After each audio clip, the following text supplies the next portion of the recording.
Test, test, test, test. Hello, hello, hello. Okay, looks like it's coming through. Thank you for your patience as I was a little bit late tonight. I wanted to fix an audio issue with the stream. There is a plugin in OBS called a compressor, and if you are familiar at all with audio engineering or composing, or I think, like, sorry, you've worked in Fruity Loops, right? You've worked in or Ableton or something like that. You'll probably have heard of a sidechain compressor. Basically, what it is it will reduce the volume of a given source when something else puts volume into it. And so, I want to be able to have the volume of the game background at a decently high volume, but then when I talk, have it squish a little bit. And it used to be working. I don't know why it broke, but I noticed listening back to the streams recently that it was hard to hear what I was saying over the background audio, and I didn't want to just like keep bumping it down and down and down. So I think I have fixed it. Hopefully, it's not too distracting. I want to make sure that the time it takes to kind of come in and out is not too aggressive or anything. So I'm going to tweak it here for just a second.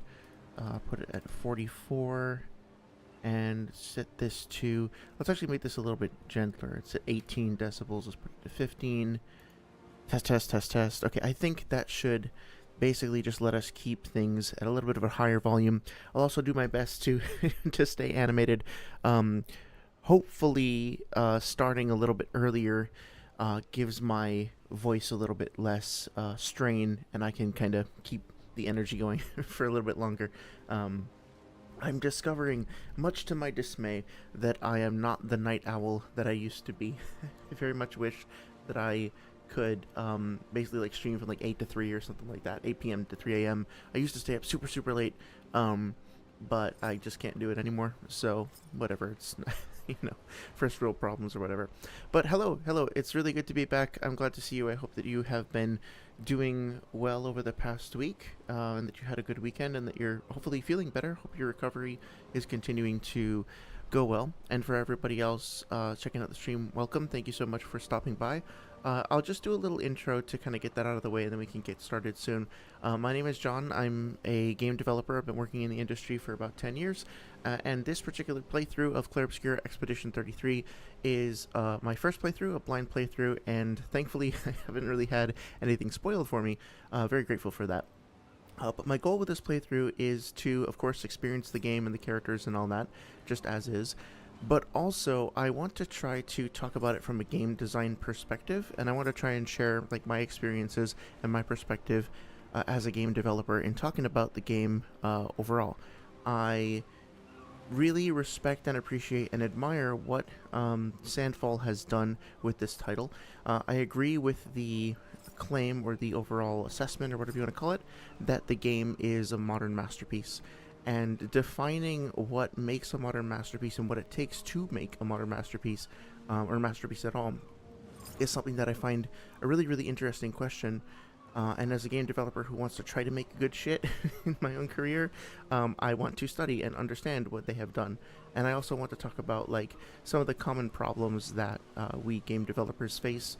Obviously, my experiences are going to differ from the experiences that this particular team has had, but there are a lot of recurring themes and things that you will see across titles. Like I've worked on, I haven't counted recently, at least 10 games, I think something like 10 or 12 games, and I'll tell you, the same exact fucking problems and challenges and issues show up on every single project. I have been trying to build or find a solution to audio propagation between spaces in a game for most of my career, and technically there are solutions that exist, but they are still so difficult to implement that every time I start on a new project that's a 3D game, we have to like basically start over from scratch. So it's like with plugins and with advancements, but yeah, there's the same kind of pitches that happen. There's the same limitations that we run into over and over again. And that's just like one tiny portion of the game. So to a certain extent, it's amazing to me that games ever ship at all. So when a game like this comes along, and not only is it a compelling piece of entertainment in and of itself, but it's also just a really stunning work of art. you have to take a minute and study it. You have to try to appreciate how the fuck they pulled this off, especially given that a few years ago, it was only like a few years ago when we were being told by major publishers that single player experiences are dead. There's no future for single player narrative games anymore. Like, it's a dead genre, it's a dying genre or whatever, and we have to go live service and we have to go multiplayer only, and like you can't ship a game without a multiplayer component. A bunch of bullshit and like fear-mongering reactionary nonsense that was from a few publishers who really just wanted more, money to swim in and weren't actually thinking about what players want. Yeah, go tell Team Cherry that single-player games are dead. Go tell, like Sandfall, that are now being hailed as revitalizing the industry on the whole, that single-player experiences are dead. I'll wait. Let me know how that goes, right? But we have to deal with these waves of cynicism from people who make money off of games but don't actually understand how games are made or how they're played. Anyway, developers like Sandfall kind of stand as a bastion against shit like that, which is why I am super excited to be spending more time with this game. Now realizing that I have probably built these characters wrong, so apologies if it's been cringy to watch me kind of stumble through the stats. I didn't want to spend too much time focusing on like stat building while on stream. I want to get back in the action, but I've been playing a little bit on my own and kind of realizing that there are definitely different ways to build these characters. So I'm open to feedback, and I will continue to try to expand my knowledge and my skills off stream when I have time. Saria says, I'm well, I hope you enjoyed your holiday. Yes, it was very nice. A little bit stressful, but also a positive experience overall. So I have a group of friends, and we go to, we have a book club, and once a month we will all read a book, and we will give our thoughts. And actually the book that we read most recently was Bury Our Bones in the Midnight Soil, and I really appreciate you checking that out and sharing your thoughts. I had pretty mixed thoughts about it as well. Or I had pretty mixed thoughts about it, so it was nice to kind of connect and share about that. That being said, we all kind of meet up with family members and all that at a location once a year for a weekend. This time it was basically a skiing lodge or something like that. It was some sort of place, an hour or so away from town with that was sort of vaguely in the wilderness. Obviously it's still near civilization, but just enough that you're no longer hearing the sounds of the city, and it was really nice to get to see everybody. I made pizzas. There was a little bit of hiking. We went out on a boat for a little while, but also the other side of it, and this is not a complaint, it's just a reality, is that pretty much everybody has kids now. Over half of the families that were there have children between the ages of 0 and 5, and they do not have a pause button. They don't have an off button, right? They just kind of kept going and going and going, and so after a while the noise floor was very consistently very high, and I was very glad to just get home and have some time to decompress a little bit. So really nice people overall, and also my social battery is very, very quick to fill up. I love hanging out with people who I love for about 3 to 4 hours, and then I'm good. I need to see you again for a week. I'm exaggerating, of course, but you know what I mean. That's sort of my threshold for that sort of thing, is maybe calibrated a little differently. Saria says, you sound like that friend I told you about. I'm 26 years old. I'm Unk. I can't hang out like you. Yeah, exactly. Well, the nice thing about it is that pretty much everybody there was in various stages of unkitude, including having kids. So we were all, and I don't know if one particular person it has an autism diagnosis or even identifies that way, but definitely used the phrase overstimulated several times and specifically sought out quiet corners. And so I just I carved out, or I designated one part of the living room as this is where John is going to go to sulk and read Naruto novels and Avatar comics, and if anybody else needs a stim break, you can come here and hang out. It was fine. Quite a few people chose to do that because we all have our thresholds, and as we get unkier, those thresholds change. Let's see. Saria says, you can't make single-player games anymore, Nintendo. Anyway, we haven't made multiplayer Zelda in 10 years. Yeah, I mean, like, it's really ridiculous when you think of those people who made those sorts of claims ever being given any sort of credence whatsoever. But, you know, again, it's basically just like, what they're really truly saying is, we don't think we can make as much, like, disgusting amount of money as we would like to. So please, lost my train of thought, sorry. Please make it so that we can have more money. And we think that it's going to be more profitable for us to, there we go, sorry, I'm just tweaking a setting.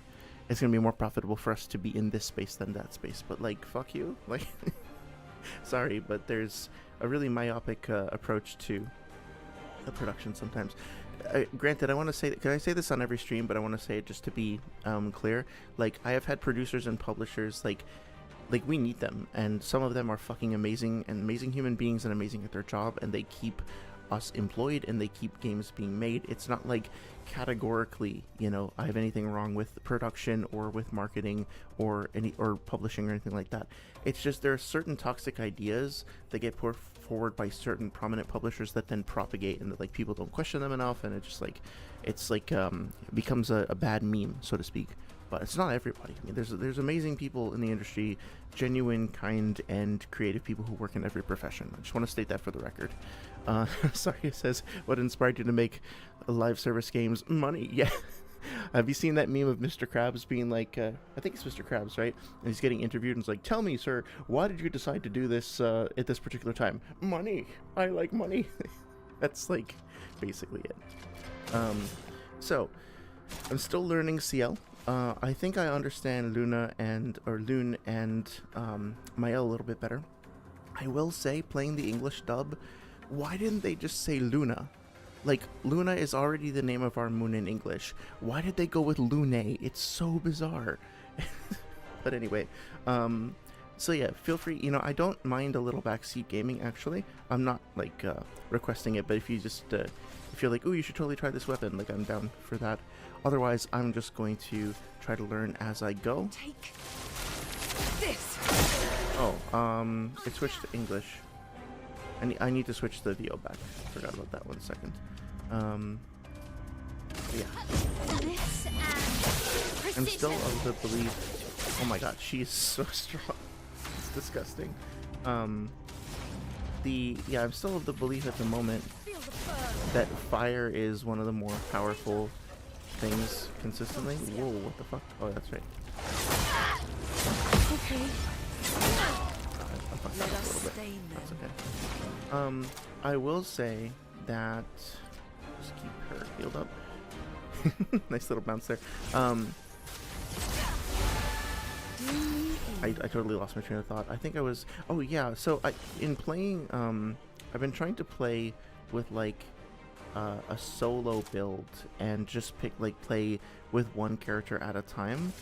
And the thing about doing that is that, like, maybe I'm just missing something, but at the moment, I'm kind of feeling like the parry system is just kind of unfair. Oh, damn.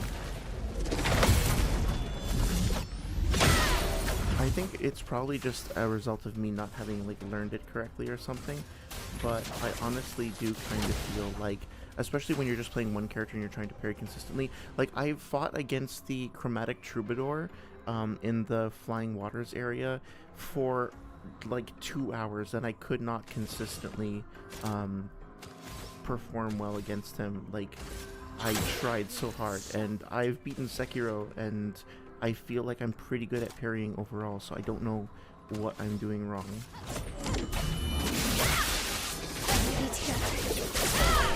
Oh, that's so powerful. Basically, everybody else, as far as I'm concerned at this point, is just a battery for my L. But let me go ahead and change the VO back, because I did commit to a French playthrough. Oh, damn it. Okay, sorry. I do want to go to the title screen because I do want to change the language. Sorry for the delay there. Yeah, Lune. It's so funny. And especially since Oh no, I'm thinking of something else. Never mind.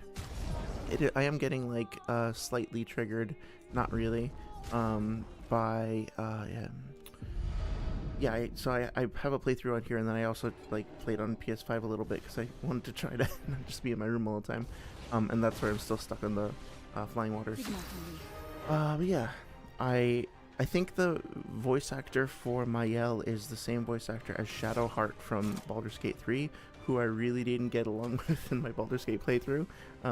So getting a like slight flashback, so to speak. But I'm joking, of course. Let's see. Yeah, see, like, I personally feel like I saw that attack coming, and I feel like I responded correctly. I don't know what the mistake was that I made, and I still haven't figured it out. Let's see. Damn, she's really strong too. I just want to end with this because it's so satisfying. Yeah, and with the healing on attacks, like I'm sure I haven't even remotely optimized these characters, and I'm still doing extremely well with Mayel. Saria says, I've had Mayel for 5 months, and if anything happened to her, I'd destroy everyone on this planet, and then myself. Oh no. I mean, I understand you're not speaking literally, but yeah, no, like, if anything, use the ashes of the planet to build a new one with a new Mayel in it or something. Don't lose hope. But no, I definitely understand what you're saying. She is, both as a character so far and as a combatant, like, mechanically, she's amazing. Like, she's just really, really good. Really fun to play as. Her dynamic with the other characters is really compelling as well. Lucille de la 50. Notre belle roue du destin s'est fracassée sur les rochers, victime du serpent. Mais même dans son état actuel, sa seule présence reste une source de réconfort. Adrien et Gabriel font de leur mieux pour entretenir le moral, mais... Nice to hear the talk of the survivalism. Au moyen quelconque de réparer la roue, notre sort est scellé. Characteristics, whatever. Du moins, est-ce évident à mes yeux. Mais je n'ai nulle envie de doucher les derniers espoirs des autres. Et qui sait, peut-être parviendrons-nous quand même à trouver le moyen de rentrer. Je reconnais néanmoins que les instants de calme que nous passons assis sur la plage sont une source de contentement pour moi. Toute notre vie durant, nous n'avons fait que courir, pour échapper au cours du temps et atteindre un objectif hors de notre portée. Et aujourd'hui, nous pouvons enfin nous reposer. Au moins, nous avons pu voir certaines des merveilles du monde. Même le serpent, en dépit de sa cruauté, se pare d'une indéniable élégance qui lui confère un côté fascinant. Quelles autres splendeurs aurions-nous pu découvrir si nous avions pu continuer à aller de l'avant? Il m'arrive de me demander en quoi notre vie aurait changé si nous avions grandi en dehors du dôme, ou vécu aux côtés des Névrons. Aurions-nous pu prétendre à une forme de paix, ou même mener une existence prospère parmi eux? I really love these journal entries. I think I mentioned this in the last stream, but not since what's it called? Blasphemous have I genuinely enjoyed the audio logs, so to speak. Like, so many or so often in games like these, I do genuinely want to know more about the lore and history of the world, but also, like, you're gonna give me that lore and history in these really long-winded diatribes that I have to stand still and stop playing in order to enjoy. Now, granted, like in Dark Souls, you have to stop and stand still and listen, like, read item descriptions and all that, so it's not so clear. It's not like it suffers from the same general problem that I'm talking about, but it gets way worse in things like, I want to say, Horizon Zero Dawn, where there will be like these little holographic emitters or whatnot, and if you move outside of a range of like 20-30 feet, they just stop playing and you have to start them over again. Maybe I'm thinking of the Callisto Protocol or games like that, right, where I forget, I don't want to point fingers at any one particular game, but this is a trope where, like, I feel like I am being deliberately slowed down and having my time not wasted, but like having the pace totally broken in order to consume this content. And I don't usually think it's enjoyable or like fascinating enough to warrant that. But every time I found one in Clair Obscur, I have consistently found them to be interesting and to have contributed to the world building, and also to have been placed at a spot where it's like, you know, I haven't heard one in a while. They're decently past like spread out. They're I don't know, it just kind of feels like a nice change of pace as opposed to you know, this fucking homework assignment that I have to do. So anyway, let's see. Saria says, there's a moment in the game I'm so excited for you to reach because it's one of my favorites and you're so close to it. Oh man, I can't wait. I'm really, really excited too. Somebody at the book club retreat actually almost spoiled something for me, but I think he was so tired and, wow, that's insane, that he just like forgot the name of a character or something. He was like, oh man, you're almost to this point where like this guy dies, and I'm like, no, stop talking. Like, and he didn't say the exact name of the thing, so I got spared, thankfully. The only thing that Mael doesn't seem to be good at the moment is like, oh, I probably got the wrong, oh shit, god damn it. I forgot that was a flying one.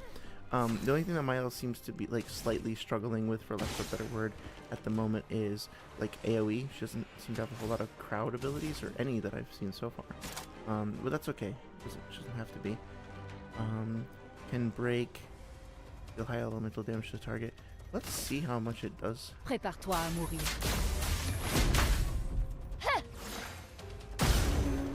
I mean, that's not bad actually.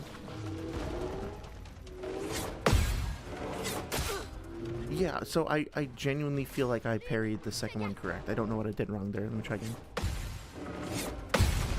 Oh, okay.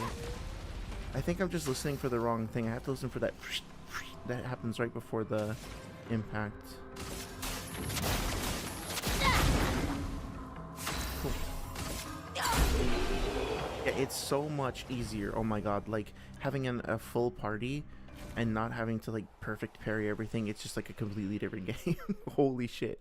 I feel like all the tension in my muscles relaxing as I'm just getting to wail on these guys, like even the hard ones. Of course, I still have to go back and, wow, that's really beautiful. Look at that. Incredible. I still have to go back and fight the sheep or whatever it was. On peut s'en servir. Play powerful and falling below 50% health. Nice. Let's see. Oh, critical rate 10.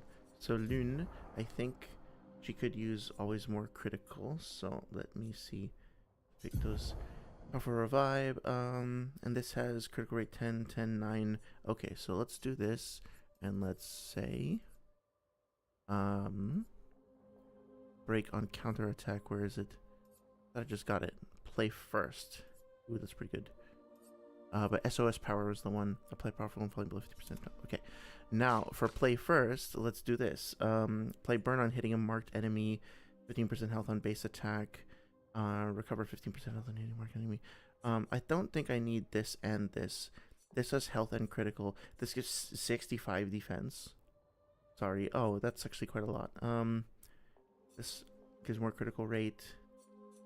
That's quite... Okay, I'm going to try this. I'm going to bring this over to... Where is it? Start first. Play first. Oh, yeah, because that does 10 critical too. Okay, in that case, let's swap it out with this. Where is it? I really need to get a mod for, like, sorting these things, though. First strike. Okay, so... It'll be good to get the Lumina out of that anyway. That keeps my critical rate pretty high. And my health and defense are still pretty high as well. Cool. Let's see. I want to just double check because I feel like we're going to get to a boss pretty soon. Where... There was another one? Fleuret. Okay, so Spark, Fleuret. Yeah, Rain of Fire. That was the one. Is this all enemies? 2 more burden. No. That's okay. Switches to Virtuose. Guard up. Okay, I want to switch. Oh, yeah, Dégagement. Deals low single fire damage. Start becomes weak. Okay, so let's do offensive switch to Dégagement. And let's do Swift Stride. Spark. Yeah, let's guard down to Rain of Fire. There we go. Okay, cool. I was playing with some of these other skills in my other playthrough. Sorry, it says, I wish my hair always looked good even when people tried to murder me. Then again, I do the bare minimum with my hair, so I don't deserve it. Well, do you ever think that it's like the constant rain of blood and murder that somehow vitalizes the hair? Probably not. Sympa. But yeah, man, so I'm actually, like, one of the symptoms of my uncitude is that I can't have long hair anymore. I used to have long hair that was down past my shoulders, and I usually kept it in a ponytail, but sometimes it would be in a braid, sometimes it would just be sort of hanging loose. And man, for like the 1 to 2 years where it actually looked decent, I was a happy camper. But I got a bald spot pretty early, and it just doesn't look good. So I'm keeping it short these days, unfortunately. But yeah, I guess, I mean, like, when I think about like friends of mine who have like long, luscious, I don't know, like Celtic warrior maiden hair, it takes a lot of effort and maintenance, man. And so I think if you can somehow get that like natural luster to it, then that's great. But I mean, it usually takes a lot of work, is my understanding. Even for me, like, I'm sort of embarrassed at how much time I spent trying to find the right conditioner and everything to keep it from getting too frizzy. You know, it was basically a minor obsession for a little while. Is your hair like, I don't know if this is too personal or whatnot, but ooh, nice. Comme au bon vieux temps, pas vrai? Is it like kind of hard to get it to behave? Génial. You have to like use a lot of product and stuff to get it to listen to you. That was sort of the case for me for a while. It's just like until I figured out the right combination of conditioner and stuff, like I just like would not fucking do what I wanted it to. And then I finally dialed it in. It was finally great, and then I started to go bald. So, oh well. I would settle on being able to pull off Gustav's hair. Like, seriously. Why is she going first? I thought it was Mayo. Do they both have a similar item or something?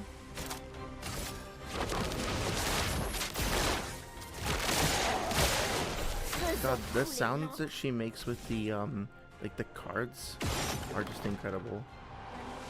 The sound design in this game is just fucking crazy in a good way.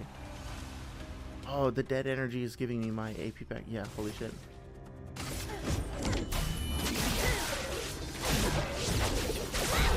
She's just a beast. Oh my god. So good.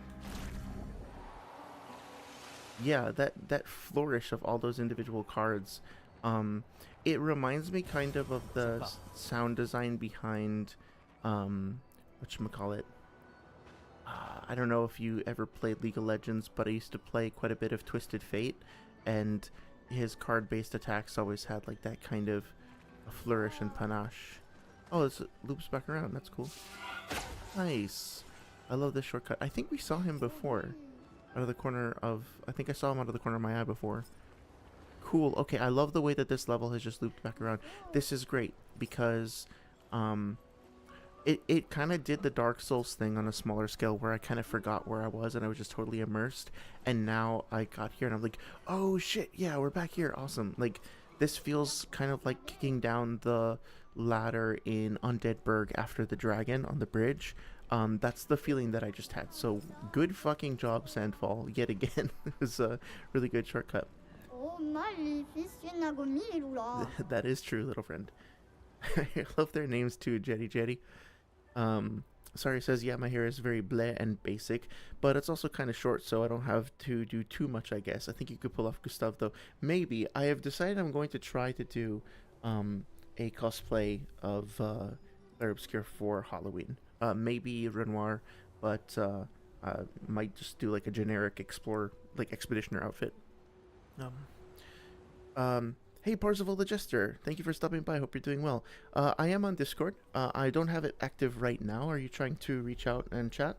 I could pull it up if there's something urgent. Usually I keep it off while I am on stream because otherwise, like, if I see the notifications, then I tend to be, like, obsessive and want to, like, I'll tab out and go respond to it. But yeah, I'm on Discord. Feel free to send me a message whenever and I will get back to you ASAP.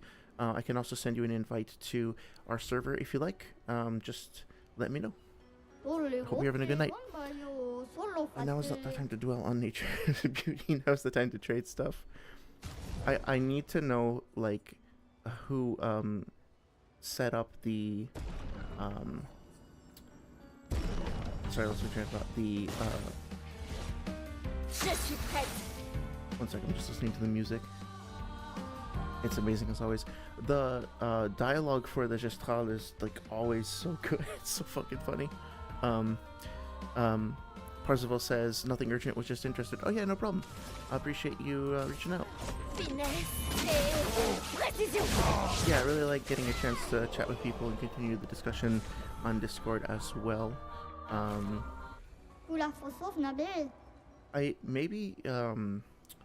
I should look to see if there's a Discord integration where like people can send messages related to the stream, or like if I could, well, I want to pull it into YouTube too so that it's shown on the playback. But I can look into that. There must be some sort of integration for like Discord messages as well. Rest assured that nothing in this universe will stop you now. Okay, so ooh, interesting. This is for, who's this for? Ah, it's got to be for Ciel. Angeson. Recover 5% health for 4 tel applied. Okay, yup. We're taking a look at that for sure. I have a lot of cool. Recover Ciel, recoat. Okay, color of Lumina. Yep, these are good. So, okay, I think I was complaining last time that I didn't really feel that much need for chroma, but now I'm starting to like change my tune a little bit, because now I'm fucking glad that I got a lot of chroma, because now I'm really looking forward to getting back to base and upgrading my stuff. So I feel like maybe it still could have been a little bit better, but I'm willing to go back and kind of re-examine my statements from before. Let's see, 319. Sun skills always apply 10 for tel, but all damage taken is doubled. Recover 5 for So this is a much more effective at high damage dealing. This is much more for sustain. I think I'm actually going to keep this one up, but I'm probably going to switch this out later as well and experiment with it. Finesse and precision, yes. The characters' lines are super satisfying. But honestly, I think I'm more fond of them in French. I think Mael's voice lines have a little bit more like cheekiness to them in French. In the English dub, which both are great by the way, but in the English dub she seems a little bit more austere, a little bit more, this little porta potty there, a little bit more refined and composed and noble, which she still is in the English, in the French, but there's a little bit more like tongue-in-cheek, like cocksuriness, if that's the right word for it. These things are so annoying. Doug has done that with Discord chat. Okay, cool. Yeah, I'll have to take a look at that. Thank you. I do kind of feel bad about murdering these things, but I suppose I could say that about everything in this world, since they're so endearing. There's something back here? Oh, cool. Yeah, shout out to, like, the entire audio team. Where the fuck did it go? Oh. Okay. Where are you taking me, little buddy? Oh, I bet I gotta, like, reverse direction or something like that. I'm not, like, the biggest fan of this mechanic, but I will say it's not as annoying as the... Well, I say this now. I'm currently not feeling as though it is as annoying as the little lizards in, like, Dark Souls 2 that run away from you. Because at least with this guy, you have a chance to catch back up to him afterwards. Like, it's not an instant fail.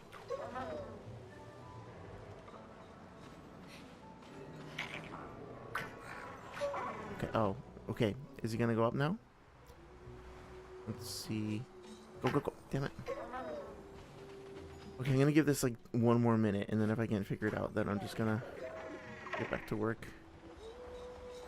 Okay, I feel like I should come at him from the other side, but he's probably just gonna run back. right? If I do this. Damn it.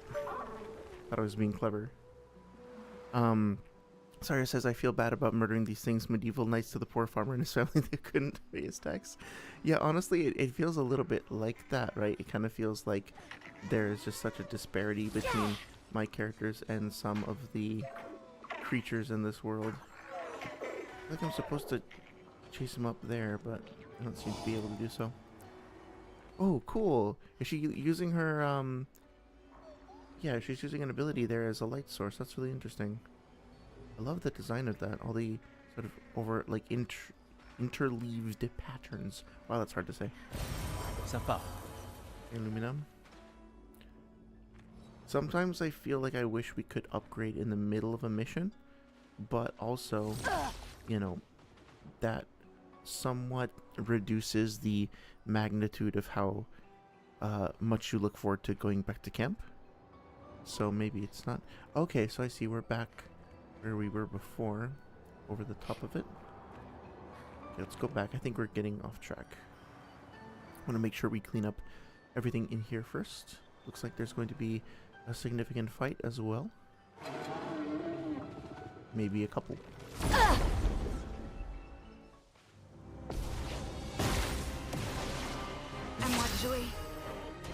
So one thing that I'd be curious how...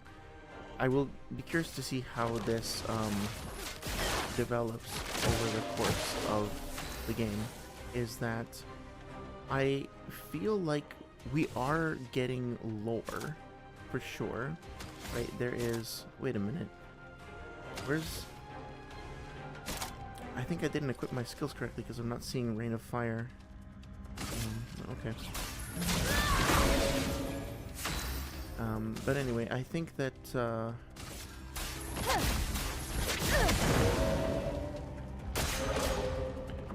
second, I better focus.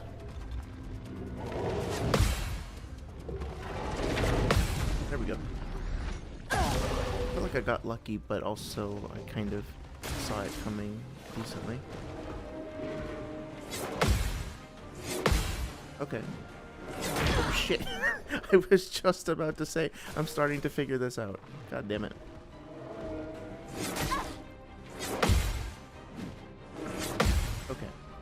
Okay, it's starting to make a little bit more sense. What I was gonna say was basically just, that I feel like we are definitely getting some lore, but also it's been pretty few and far between, so to speak. I don't know how to explain it, like I would love to, by the end of this area, I would love to know more about this particular design specifically. And certainly, if not by now, then by the end of the game, I hope we know specifically what this character, like why there's ice elements to it, why there is runes like written on some of those ice elements, how it relates to the similar structures in the environment, etc. I can speculate, I can kind of come up with my own like headcanon or whatever, but I really want to be actively learning more about this world, and I feel like maybe the expeditional journals were an opportunity for that, and that hasn't really been capitalized on yet. But also, this is still pretty early in the game, right? So I'm probably just like being impatient there. Parzival says, since it's already 2 a.m. in the morning in Germany, I think I'm just going to keep this stream on in the background while dozing off. Yeah, no worries. I hope you find it enjoyable. I really appreciate you stopping by, especially since it's so late. Yeah, hope things are going well for you.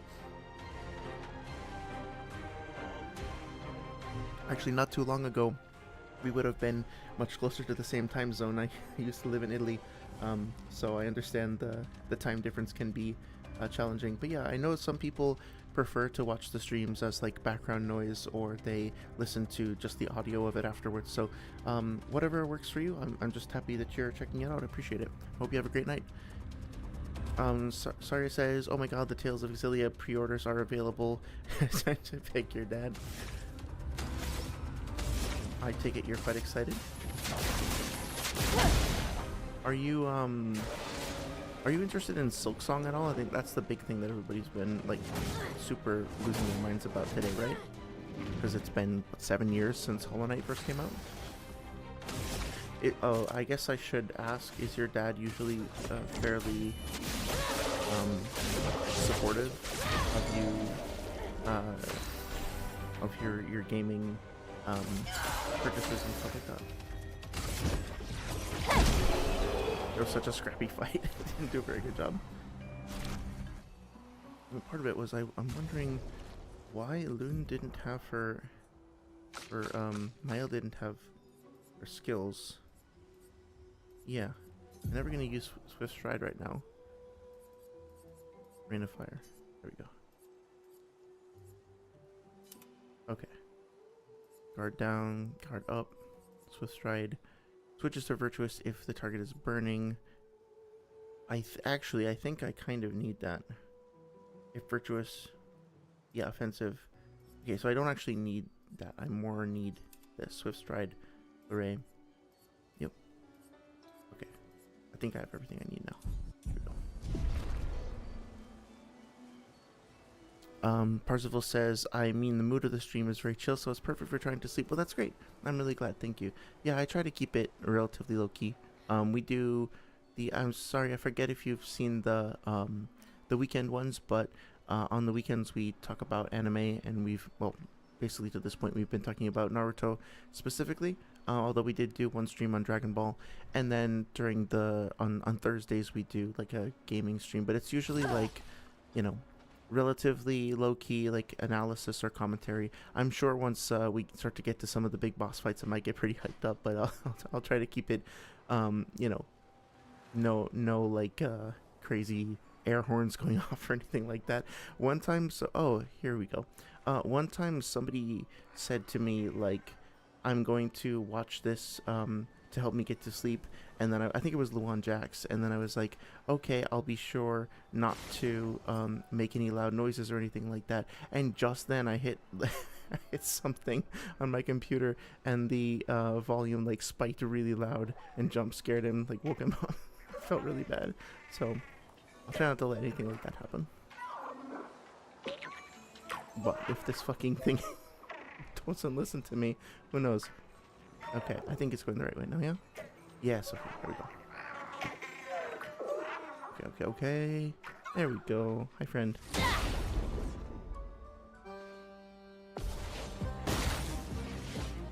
Is this the same theme song that plays when you fight the mime?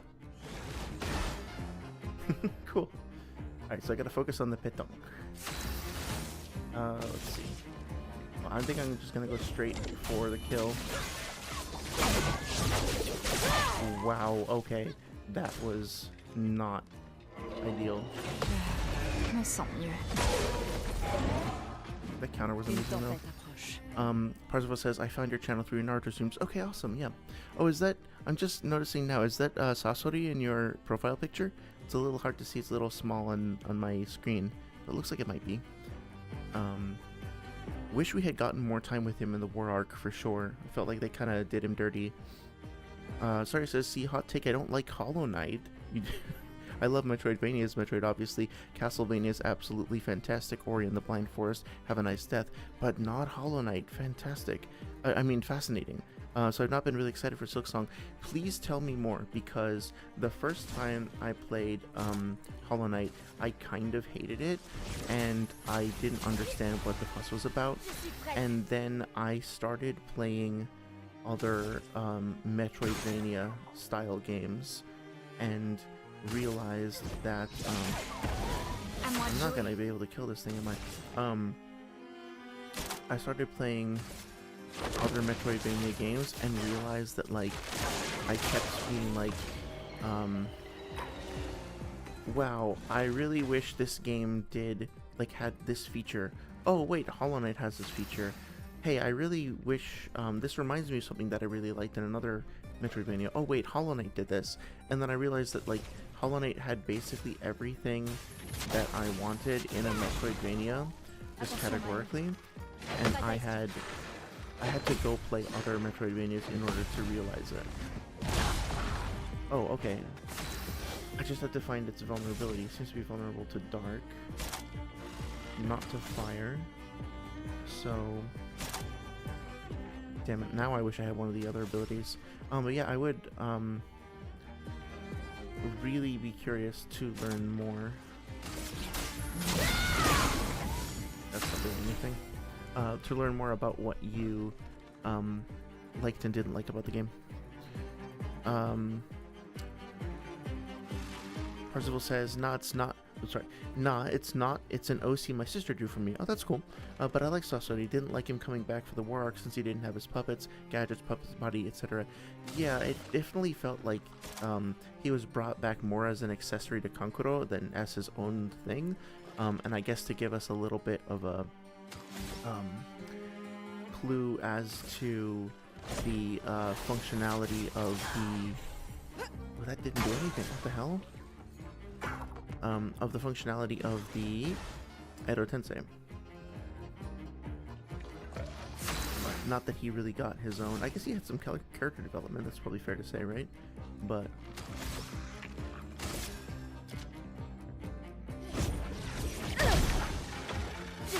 But it wasn't quite the same. So what the fuck? What am I doing wrong with this guy? Low physical damage. Switch to virtuous. Okay. So, I did dark damage to him before. High dark damage. Medium dark damage, one hit. It's a sun. Was it because it was a dark attack?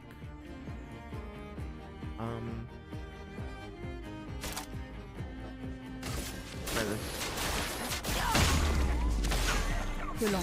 Okay. So it was specifically a counter. So do I need to just make sure to like get the other enemies out of the way first? That's not gonna do any good.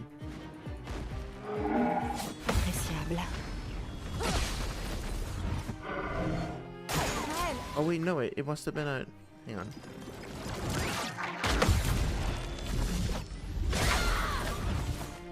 No, I'm doing something wrong. Because the counter must have been on another enemy, because look at his health bar. Okay. I guess I just needed to find some way to break him, but I'm just not anywhere near able to do so.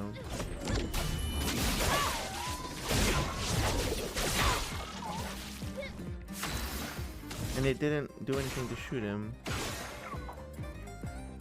No. Okay, I guess I just didn't understand the mechanics for this fight. 50% damage. Okay, well, high dark damage, one hit, consumes oral foretell to deal additional damage. If anything's gonna hurt him, it's gonna be this fucking thing. Oh, okay.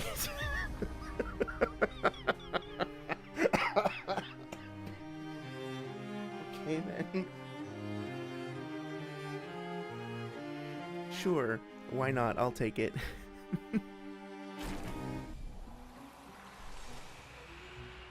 That was amazing. Okay, now I know what CL's like main focus is gonna be. It's so funny. I keep having those moments in this game where I'm like, okay, I guess this is over with. I guess there's nothing for me to do, and then it just like completely turns the tides. It's so funny. Okay. So. Yeah, but that's another thing about the lore too, is I really, you know, not like it's mandatory or whatever, but I really do hope we get an explanation for why Lune is able to float over the ground. I know that there are other things that use magic in this world, but so far, you know, I haven't, I don't recall seeing any explanation for Lune's, use of, magic specifically. Super. Ooh, interesting. You know, is it a technology? Is she tapping into something from the paintress? Like, what is the explanation of her magic? I guess we could probably just say it's all like paintress.exe, but at the same time, okay, so why can't somebody like Gustav use a fire magic? Why can he only... His abilities seem to come from the manipulation of electricity through his hand, as opposed to like the magical ability that Ciel is using, or Lune is using. But maybe it's actually her weapon that's doing it, like the floating catalyst thingy. I don't know. Yeah, I just want to learn more about the world. Hello? Are you alive? Yes. Ah, I see. So now we're and again, I was just saying I would love to get some more lore, and here we go. Abandoned and incomplete. Entrapped in stone. Quite the situation I'm in, right? If you don't say something in the next few sections, I shall knock myself to sleep. How did this happen? I did not exactly know, but I can certainly guess. It has to do with the mistress. Perhaps you could tell us a little bit more. Oh, you want to know more? Just a moment. I'm wondering what I could ask in exchange. You're not really in a position of power here. A poor threat, sadly. In my weakened, incomplete state, anything could kill me at this point. The others, they possess shiny, shimmering rocks glistening on their back. Why I lack the same luster, I do not know, but it maddens me. I hope you can help with that. The cavern might be your best bet. If you can find 3 of those lustrous rocks, I will be magnificent. Interesting. Okay. Those who I envy all came from the cavern and merely wait the same luster. Okay, well, I'll keep an eye open for the... Whoa. That's gonna be a problem. Let's see. Sorry says, it's just like I like the lore. It's one of those games where I like the lore, but I don't like the gameplay. I usually look at Metroidvanias and compare them to how I enjoy Metroid. Oh yeah, I will say that, like, especially towards the end, it gets a bit... Oh, damn. It gets a bit much with the, Okay, cool. Before I go in here, I'm gonna go back and see if I can, get anything. If I can fall down there and fight that guy. I will say that, like, I feel like some of the late game stuff is just kind of unfair, if I'm being honest. Or not unfair. It's fair. It's consistent with its rules and all that. But, like, I do not have the dexterity to be able to do stuff like the White Palace or whatever it's called. Like, there's that whole section with all of those rotating, like, spinning saw blades or whatever. And I tried that. I spent hours trying to get through there. And I just, like... I don't have the hand-eye coordination to be able to do that. And I don't think it's because I didn't learn the game's mechanics, or I didn't try hard enough, or I didn't get good. Or you can say it's a skill issue or whatever, like what I'm doing now. But I don't think so, because there's been other games that are, like, challenging, but they also give you plenty of opportunity to learn and adapt. And I don't know, I didn't feel that Hollow Knight was quite as generous with that towards the end game. So it basically felt like it was no longer for me. In the same way that I guess, like, Thumper is probably also not for people who don't have at least some kind of a music background or are willing to learn. It's very, very intense, and it's like the barrier to entry is just very, very steep if you don't have any, like, musical background or, like, just even, like, some drumming skill or something like that, right? You have to have some kind of leg up, I guess, to get far in that game. So it's not a flaw with the game. It knows its audience, but I just, like... It's like, I really just want to see what your world has to offer. I want to explore more of your universe, and you're just making me do this grind over and over and over again. It was kind of miserable towards the end for me. Sorry, it says, Hollow Knight didn't have what a lot Metroid has for me on a personal level. Like, maybe it's just the way Samus is animated, but she feels faster. It feels cooler when I commit to my actions with her. Interesting. So I think that Hollow Knight is usually one of those titles that people like specifically for the movement verbs. So do you feel like... It was weird. Do you feel like the movement is just, like, imprecise or just not fun, not satisfying to play with? Was I stupid? Did I give CL the Lumina I meant to give to Mael? I don't know why she's starting first every time. It's weird. Let's see. Sorry, says my upgrades feel powerful, and it's like that's there with Hollow Knight for sure, but not at the same level as it is for other Metroidvanias I enjoy. That makes sense. It does feel like maybe they withhold some things that should be considered basic, you know? Like, way too late. Finesse et précision. and as a result, like, they don't give you some of the cool stuff until later, which they didn't really need to do. They could have just given you more to start off with. Actually, let's do this. I feel like Lune is falling behind a little bit.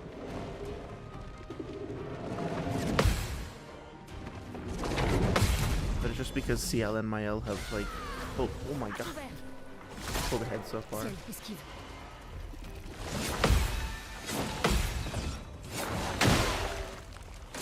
Ciel, esquive. Appréciable. Okay, I'm starting to get the... Yeah, so I was playing downstairs on the TV, and it was just, like, not... I think I wasn't doing very well because I wasn't hearing that little tiny audio cue. It makes so much difference. I think I have to, like, optimize Lune differently. I feel like I'm missing something with her. She's just, like, so far. Like, I mean, like, look at that. Like, she's so far behind the other characters. So, let's see.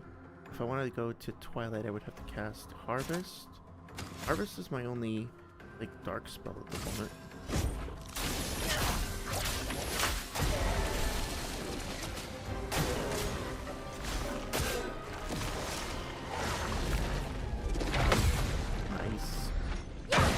Satisfying every single time. Yeah, I guess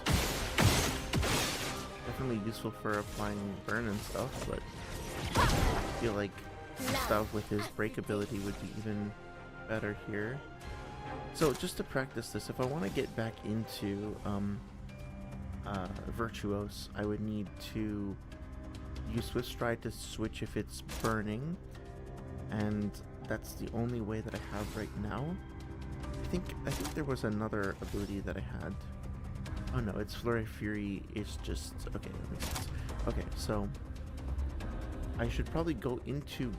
Yeah, I should do this. I should go into Guard and then Rain of Fire, and then into Flurry as a general combo. Of course, it's not relevant if I just melt them all immediately. Nice. Sorry, I missed some messages from Saria. Saria said it beats Castlevania in these categories, but it's one of those things I love for the weapons and skills more than movement. Okay, that's fair. And then the end game is just unbearable for me, and I'm impressed with people who can win, but I just fucking can't. Yeah, exactly. I feel like it is. Is this what the guy wanted? Yeah, there we go. Ce sera utile. It's just requiring such a high level of precision, grace and precision, but seriously, too much finesse for my old clumsy hands to be able to pull off. It's, you know what I kind of compare it to? Have you ever played a bullet hell game like Toho or like Ikaruga or something like that? That's just like a constant deluge of bullets on screen. I think those games are brilliant. I wish I could play them. At the moment, I really can't because like my eyes just can't focus on that much shit on the screen. So, I mean, like, I have nothing really negative to say about them, but at the same time, like, what am I gonna do, right? Like, I just wanted to see if my extra damage bonus would apply to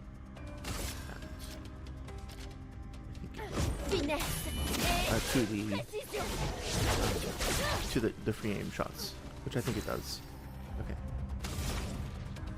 So yeah, like, I think I just need to go back to the drawing board with Lune and kind of go through her abilities, because right now she's like fine, but she seems to run out of AP very quickly. I think it might just be that I don't have the right build set up for her. I think I'm gonna swap out Gustav for a second, see how that goes. Kind of missing the big explosive electricity combos. Saria says, yes, I know exactly what you mean. Okay, cool. Yeah, I'm glad that the analogy was helpful here. Yeah, like, there's another universe in which I would be able to play those games, and I'm kind of sorry that, that the universe is not merged with ours.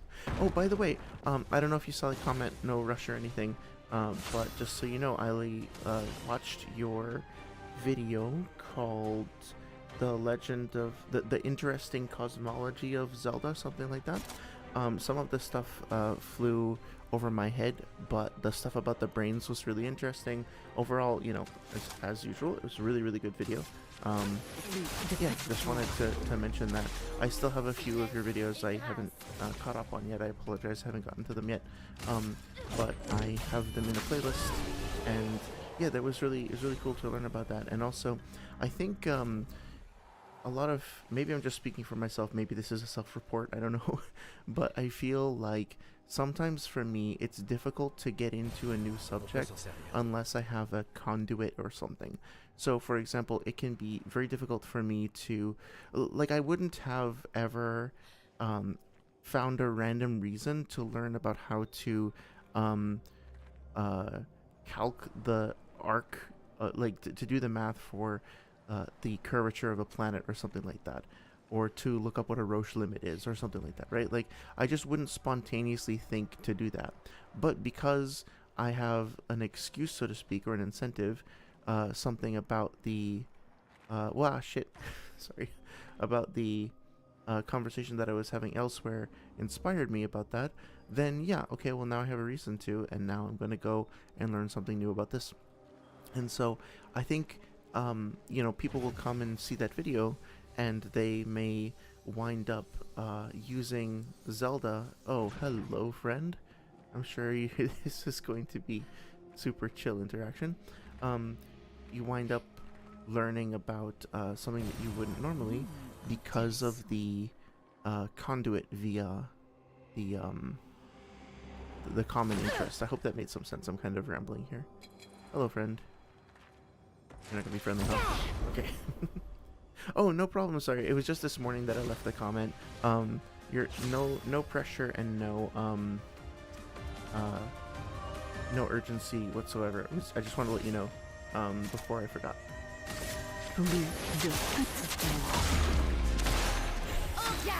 So you know what's interesting about this creature is that it looks quite a bit like the one that we saw. There was like a suit of armor or something that like this that was kind of embedded in the wall in the first area, the spring garden or whatever it's called, and it looked like it had some chroma or something inside of it, like a sticky substance that was getting pulled away. So very intriguing design. The gold of it and the way that the glyph in the center of its head looks like it's maybe meant to evoke the painters, but I'm not sure. Anyway, I'm very curious to learn more about this character's like backstory and whatnot. Sawyer says, yes, exactly, that's me. If I see something and I'm like, oh, that's interesting, now I have to look into it. It literally happened to me when we were talking about the horses.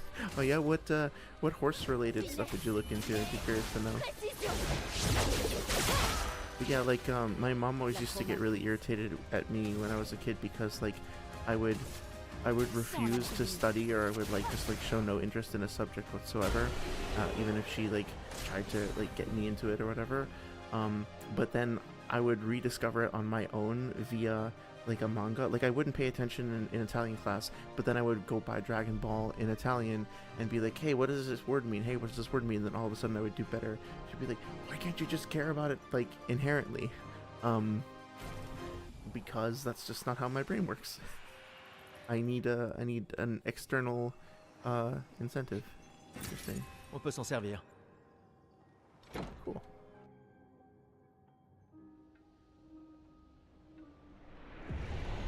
Yeah, I'm loving how the manor is functioning as like this kind of shared persistent. Ooh, that's really cool. I love that. Oh, I can look out? Oh, yeah, exactly. So I think this was the same kind of thing that we saw before. In the spring garden. I think that's what it's called, right? It was the first area.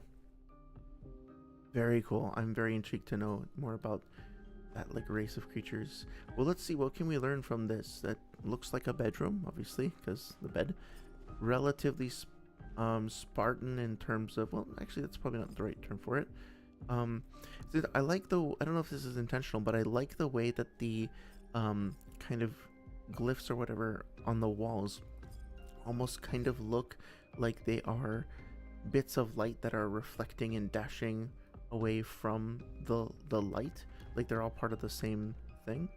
The thing is, I feel like this black and gold aesthetic is something I would associate with the expedition. So this feels like a building or structure that the expeditioners would have made. There's a puppy! There's a little puppy! Looks like a little Spinone or something. That's cute. I love him. I don't know what it says on those books. There's actually... can't quite make it out. I bet those are references. I bet those were chosen specifically. I think probably everybody in the Dark Souls like community at this point knows that like Gehrman had in what the fuck is it called? In the Hunter's Workshop, there are some books around Gehrman, and if you look on the spine, it says how to pick up fair maidens on them. So there's some, and there's some like books on philosophy that are referenced in Dark Souls too. But yeah, this feels to me like it would have been an outpost for an expeditioner. Ooh. Okay. A little ominous.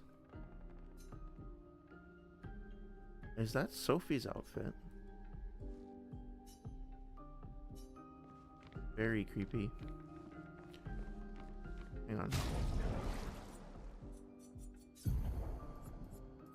Let's see. It just says skirt.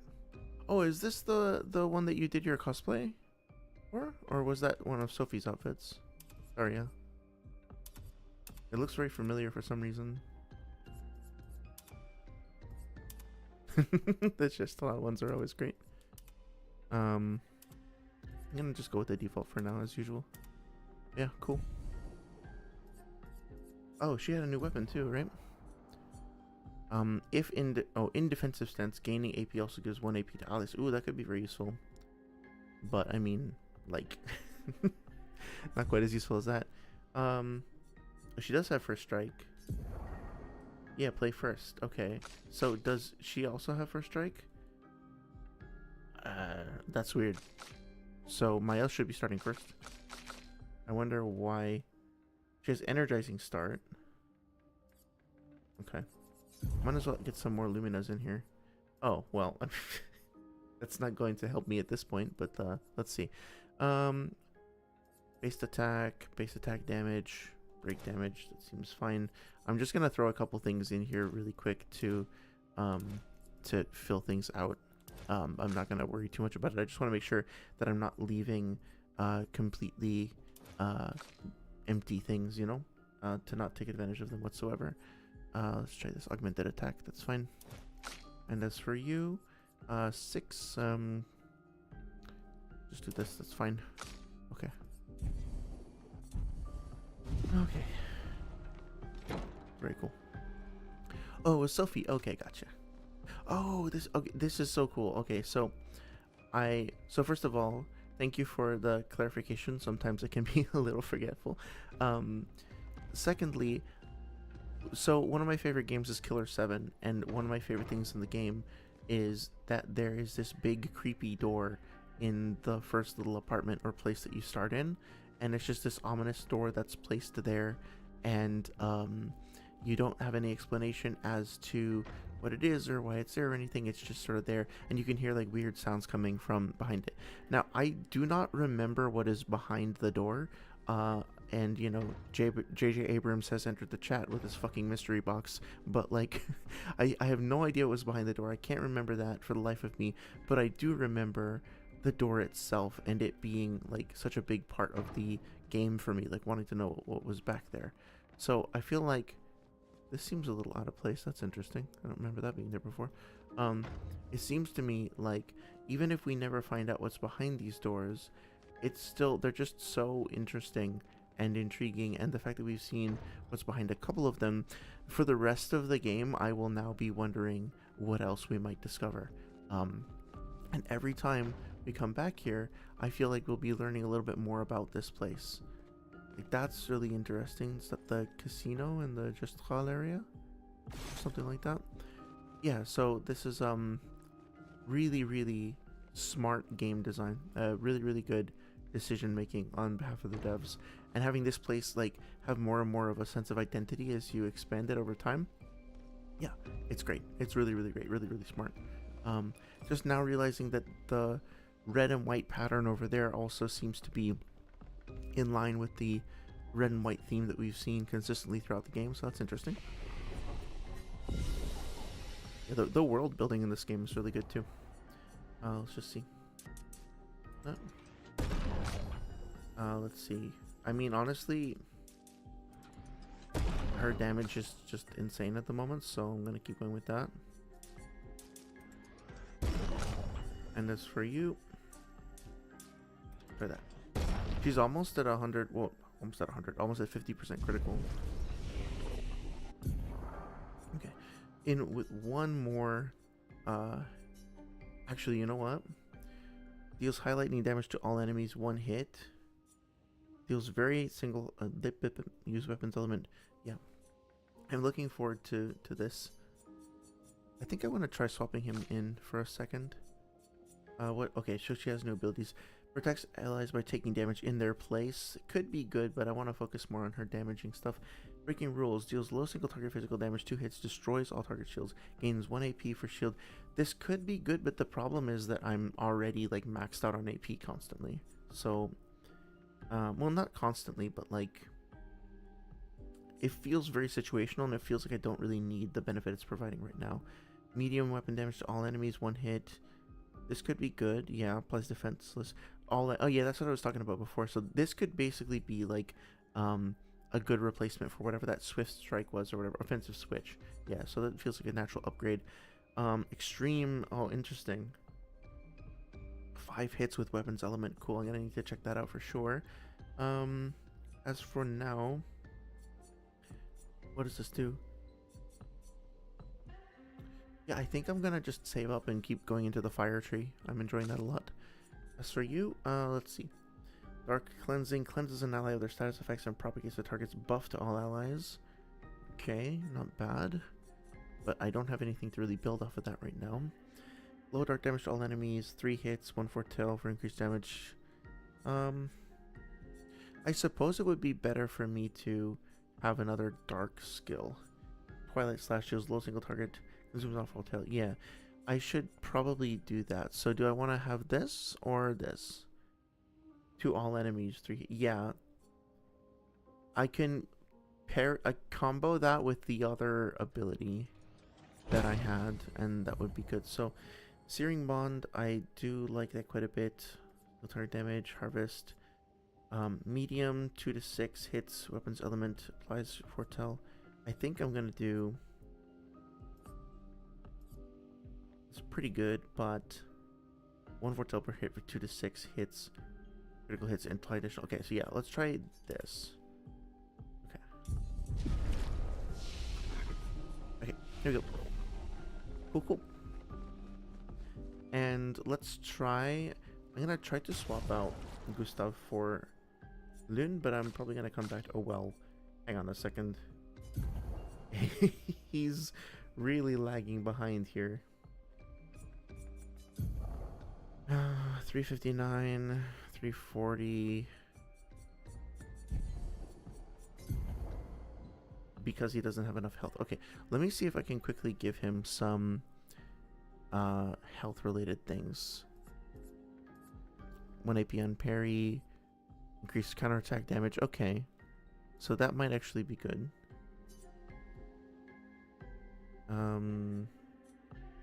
Yeah, let's try that.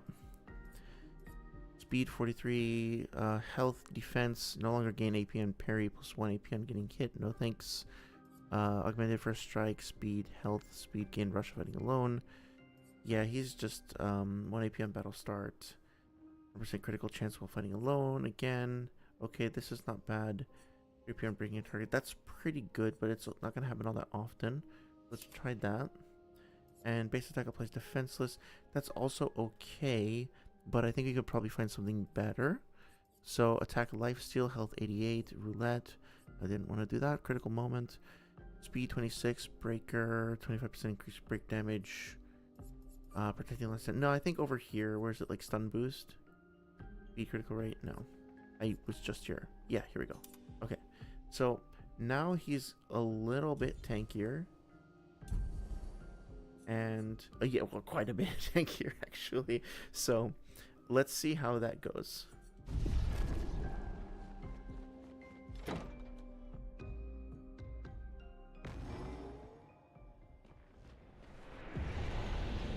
I will also say that this game consistently surprises me with like the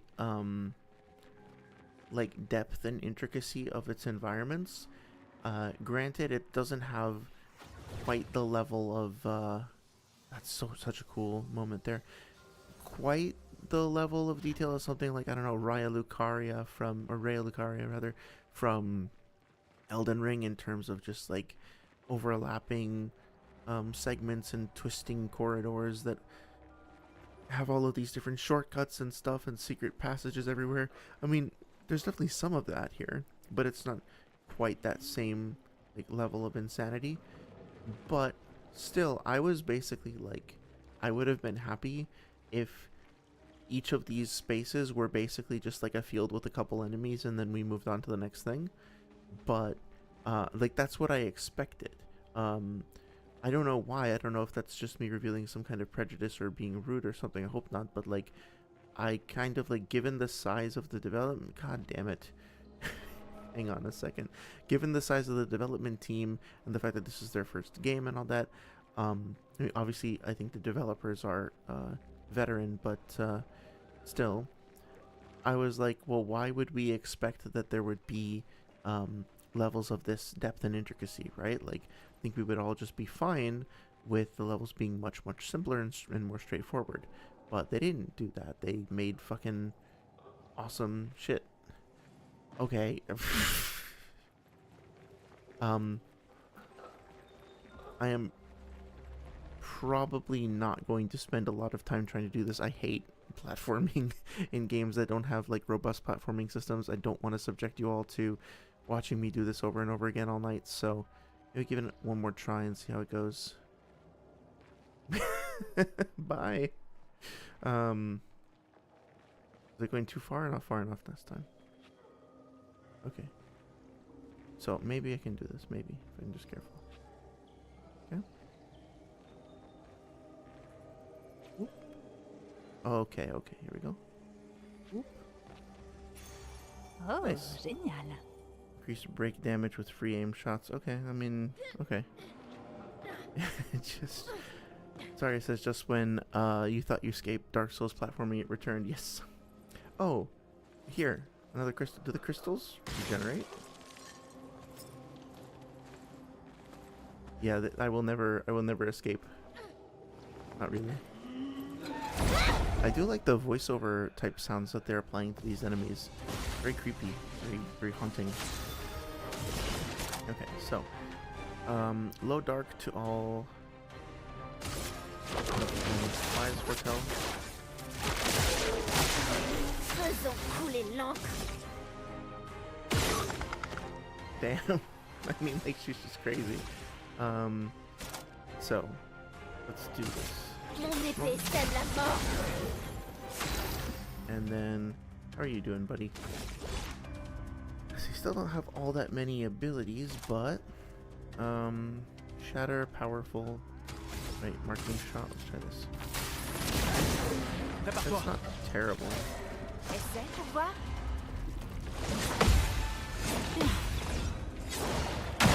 I love that the ability of that creature like harms itself. Use that. It's really cool. En garde. And honestly, like Gustav basically just existing for the sake of having like setting up marks for Mael works very nicely for me. Holy shit, Gustav, back off, he was breathing down her neck. Yep. He really wanted to participate. He's like, let me out, let me out, let me out. Do these things respawn? Because I thought I already had 2 of them. I haven't actually looked in my quest items very much. Rock crystal. Hey, what the hell?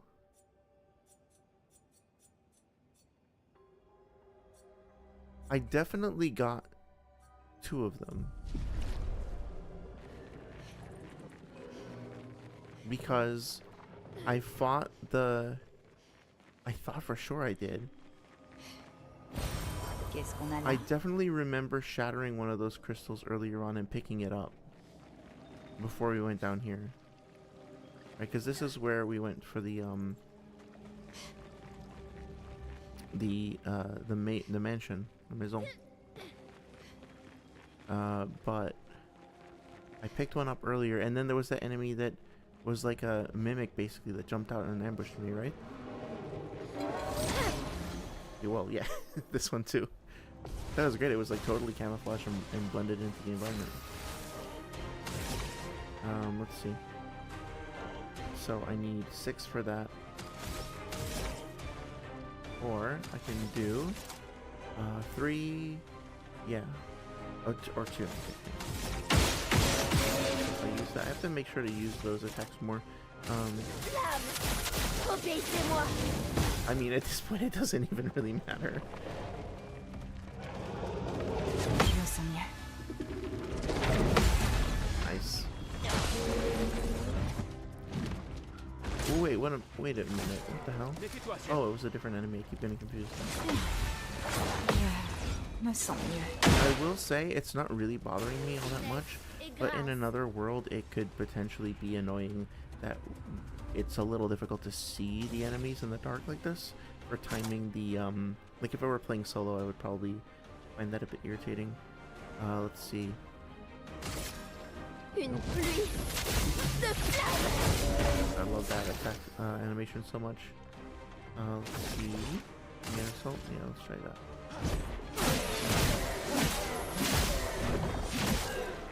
Yeah, he really doesn't do very much base damage either. Je vous vois tous.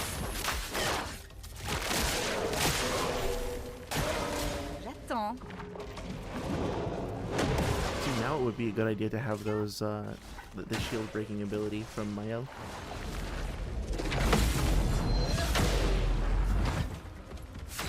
Okay, so let's see. Do I have a combo that does, let's say, 3 hits and requires? Okay, hang on. So, what's the best way to switch to Virtuos? So strike. Here we go. Yep. Par le feu. Okay, now I should basically be able to nuke whatever next time. So, actually, that's all those. How much do I need for overcharge? I need 4. Okay, so I can do this. 1, 2, and then I should be able to nuke it with overcharge, yeah. Pour ceux qui viendront après. Nice. Still not my L tier, but pretty nice. Okay, so now I should be able to do this. Les yeux qui ne mentent jamais. Nice. Vas-y, Okay. essaie. Ciel, esquive. You Appréciable. can stop doing that fucking shield ability anytime, man. Okay. But if I do, okay, so if I pop the shield first, and then I do this.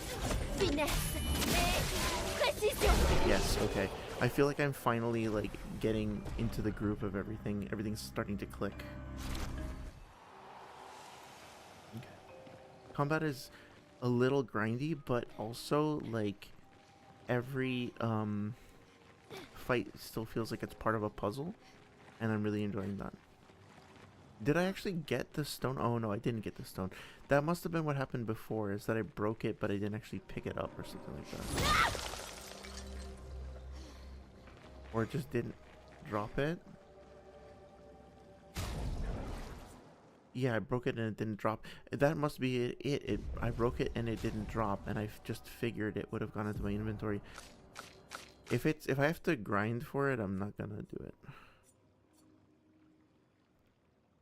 Mushroom, Lumiere, Go Blue, Old Key, Rock Crystal. I only have 1. Yeah. I don't really want to farm. I kind of hate having to do that, so maybe I'll do that off screen or something while listening to podcasts. I really hate farming. So I think I'll just continue for now.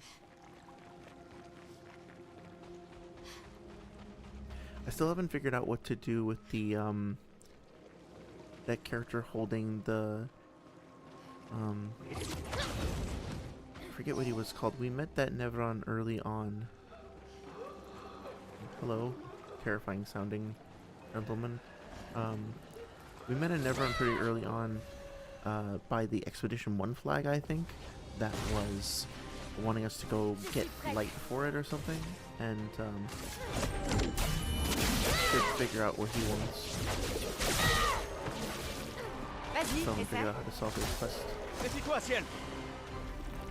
Je me sens mieux.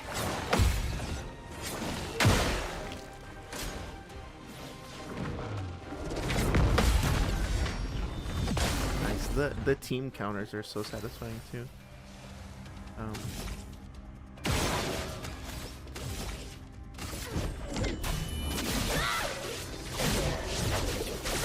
Yeah, she's just amazing.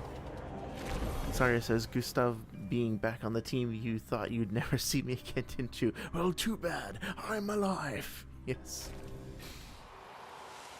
I mean, it's weird. I feel like there's just such a massive power cliff right now with Mael and Ciel. And I think probably if I spent some time messing with Luden's abilities, lever? Can I pull this? If I spent some time messing with Luden's abilities and really figuring out like some of her stain combos, then I think she would probably be up there too. Right now, it kind of feels like On peut s'en servir. yeah, for sure. It feels a bit like Gustav is more of a like tank support slash like his primary role is to basically keep the rest of the team together while charging up his ultimate, and then his ultimate can like do a lot of work, and his ultimate is relatively freely available, so he's much more focused, he's much more simple and consistent, so he kind of provides like a stable foundation of consistent like damage and support, while then giving like making room for the other characters to set up their combos and to do more fancy stuff. Damn. Okay, I think we're getting somewhere. Mais je sens quelque chose d'inquiétant. I forgot to mention, I'm wearing currently, finally got here, an Expedition 33 hoodie, and I'm not wearing it currently, but I also got an SKA t-shirt as well, from IGN. This stream is sponsored by IGN.com. IGN.com. We're still fucking around somehow. We are still fucking around somehow. We still haven't died, despite the collapse of the video games journalism industry we endure. For those who need to read reviews after, we're still here. But I'm very happy to be playing Clair Obscur in my expedition outfit. No, fuck it. Delete more things. Now, Gustav, can you please learn a new... God damn it. It's so close. Maybe I should go grind one more level, because I kind of want him to have the ability to use whatever that skill is. If we're coming up on a big boss fight, let me just go like fight one or two more things. Wait, hang on. We came from up here in the caves, right? Yeah. So, is there another path over here?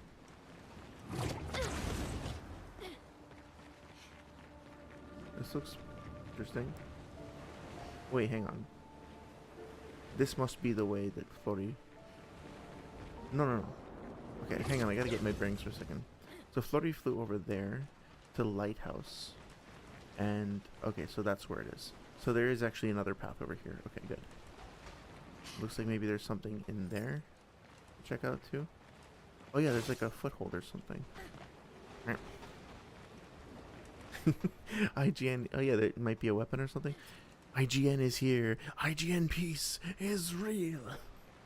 They're still here.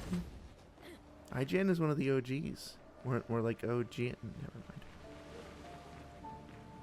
How the fuck to get up there? Really? That doesn't feel right, yeah. That is still one of the game's shortcomings, in my opinion, is the like blocking volumes or invisible walls, aka. And like the terrain sometimes is a little janky. Wait, is this where I'm so confused? No. No, this is not the same way we came.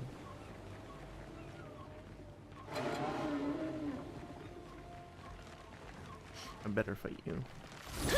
Damn it.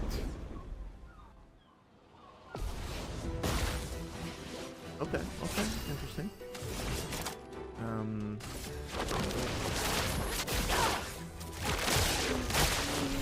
The stream performance is a little down today.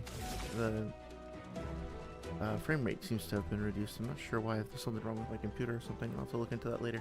Sorry about that. Une pluie de flammes.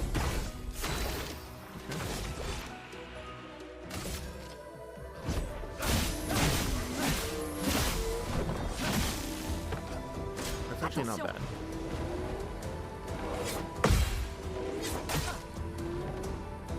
That was kind of bad.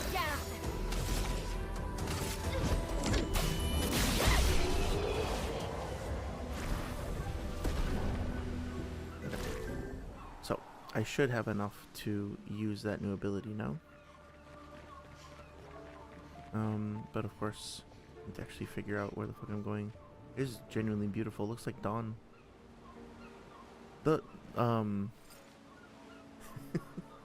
sorry, did you ever see that, that picture of all of these different, it's probably like 10 years old or something now, maybe older, but it's like a picture of all these people who are like friends who are over at somebody's house, maybe like 10 or 15 people, and they all have like different instruments. I think they basically have like keyboards, like pianos, whatever, and then just one guy with a fucking Glock. It's like, oh, cool, you brought Steve. What does he play? The gun.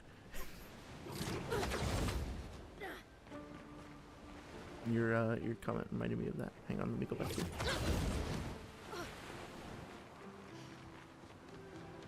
Sorry if I'm like kind of retracing my steps a lot. I'm not sure why this level is being a bit disorienting for me, but I want to try to be thorough.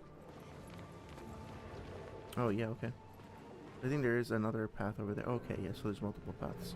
Wow, it just keeps getting more and more expensive.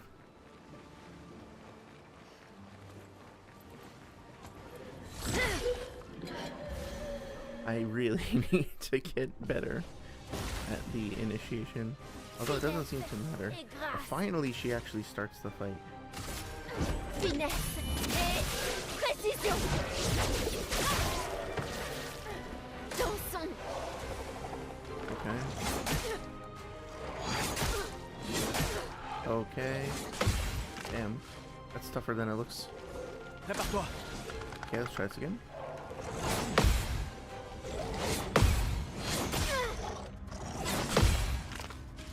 The one thing that's risky about this setup is that I don't have any way for Mael to heal herself at the moment.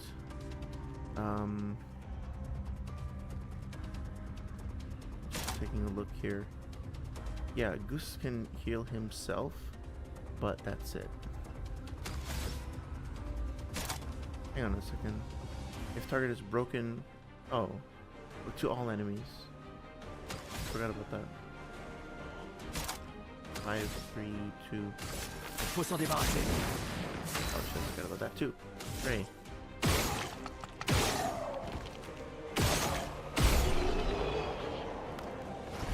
Saria says, I remember LOL. I feel like Smash referenced this is Joker for his neutral special. Yes, yes, I remember that shit, yeah. C'est un avantage. Do you remember from Persona 5? I think I was watching Joseph Anderson play it or something like that, but it's like one of the early tutorials is like it has, I wonder if that's where this game got it from actually. Probably not. It was probably just like a convergent design. But in Persona 5, you can pull out a gun and do something very similar, right? Like, you can use a gun-based attack, and it's like your first tutorial is gun-based attacks. Gun-based attacks are effective against enemies that are weak to gun-based attacks. It's like so on the nose.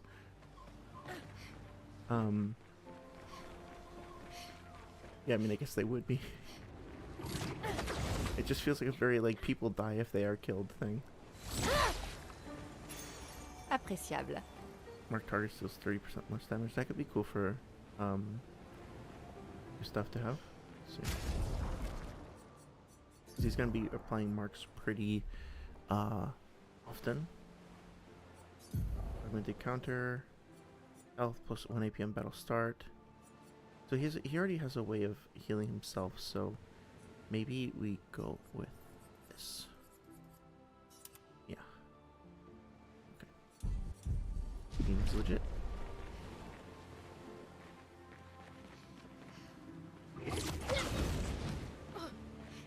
Okay, I think we're getting somewhere now.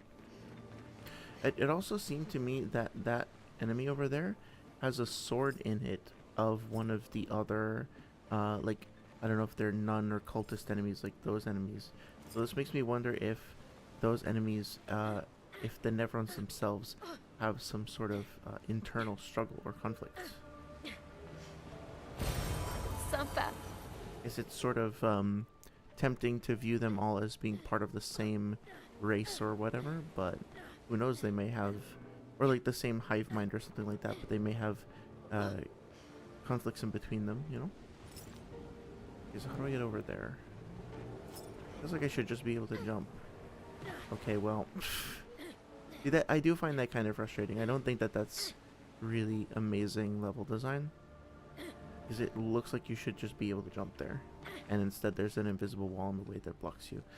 There's not very much about this game that I'm like, this is a flaw per se, but I do think that that's one area that the game has some growing room to do. Like, I think I talked about this before, like, you know, at the end of the day, that's so beautiful.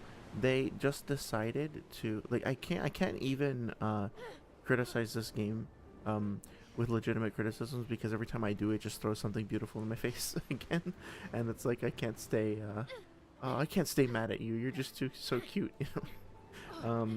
Just like my dog. But yeah, this is the first dog type game. But no, it's like, I think I was talking about this before in that larger open area in the Yellow Harvest or whatever, that it's like they decided that their primary focus was going to be on like making the levels beautiful and not compromising that, and then, you know, if it wound up being a bit awkward for traversal or whatever, then that was going to be a necessary sacrifice. That's kind of how I feel about it. I don't know if that's exactly what happened, but that seems like, and that's okay. It's a little unfortunate to me personally that they took that approach. If we're specifically talking about traversal, like, I do think traversing the world doesn't feel as good as it could, but like, you're not necessarily going to win every single battle, right? You have to pick your battles. And I think they made good choices overall. Oh shit! I did not understand the timing for that. That's pretty effective though. Appréciable. I wonder if I shoot these guys crystals, if they wind up breaking. Me sens It didn't occur to me to try to break the weak point because it wasn't a big obvious glowing thing. Oh shit! Damn it! I didn't need to do that. Appréciable. Okay.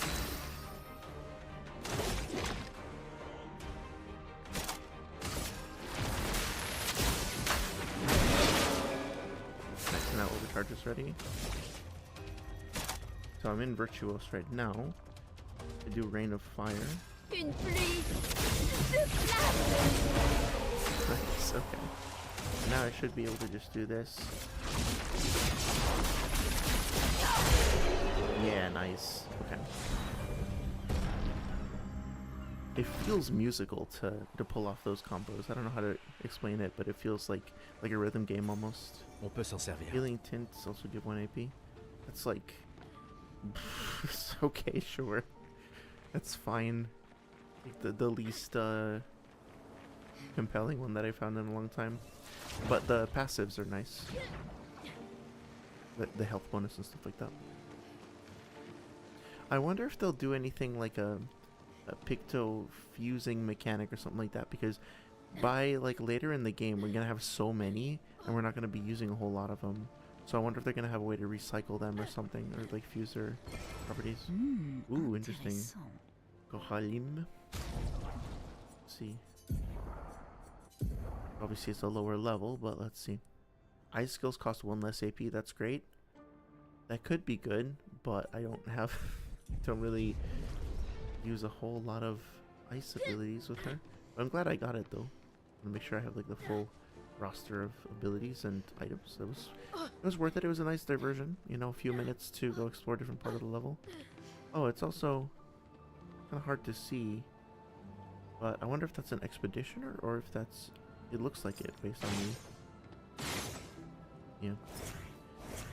I wish it was possible to turn on the flashlight as opposed to just having it triggered automatically, but oh well, not a big deal.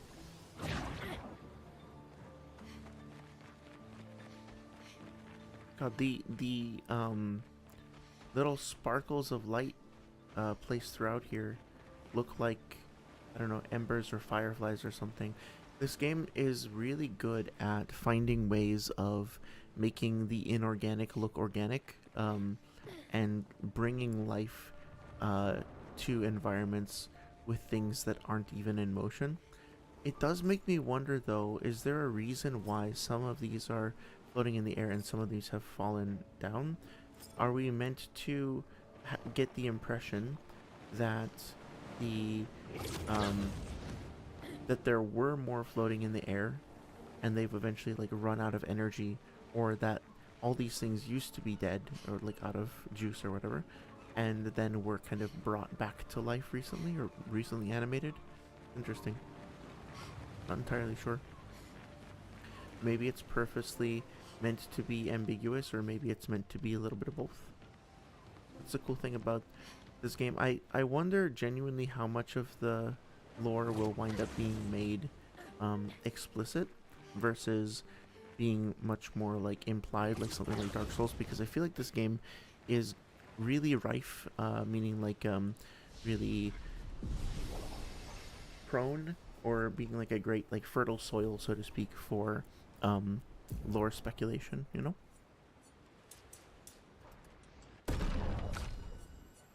And specifically for like interpreting the game from an artistic standpoint as well. I feel like there's a lot of different ways to interpret it.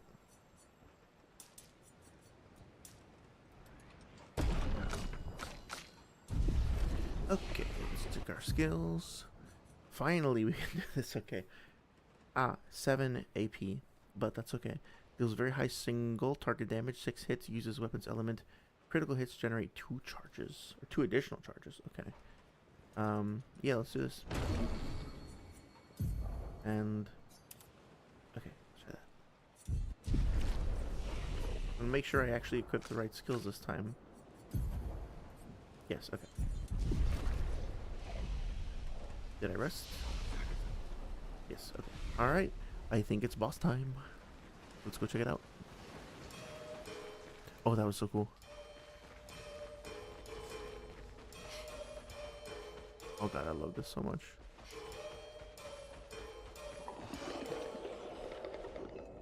That sounds creepy as hell.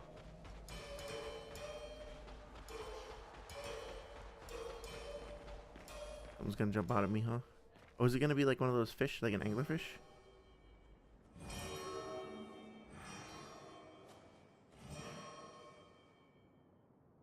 It's such a great sound to pair with the...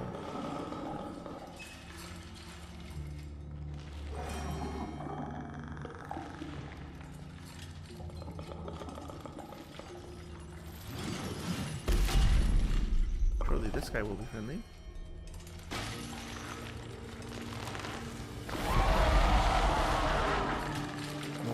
design. That's so cool. Bien, on s'en débarrasse.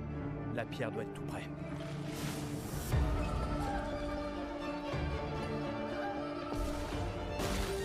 Lamp Master. Oh my god, that's so cool. Just listening to the music for a sec.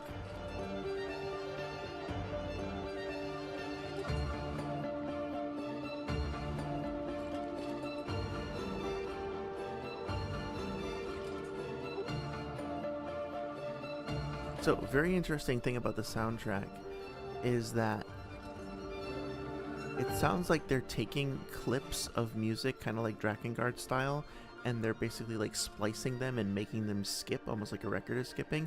The stereo mix of the soundtrack is also a little bit skewed. There's a little bit more of the violins panning towards the left, a little bit more of this ambient synth that's creeping off towards the right.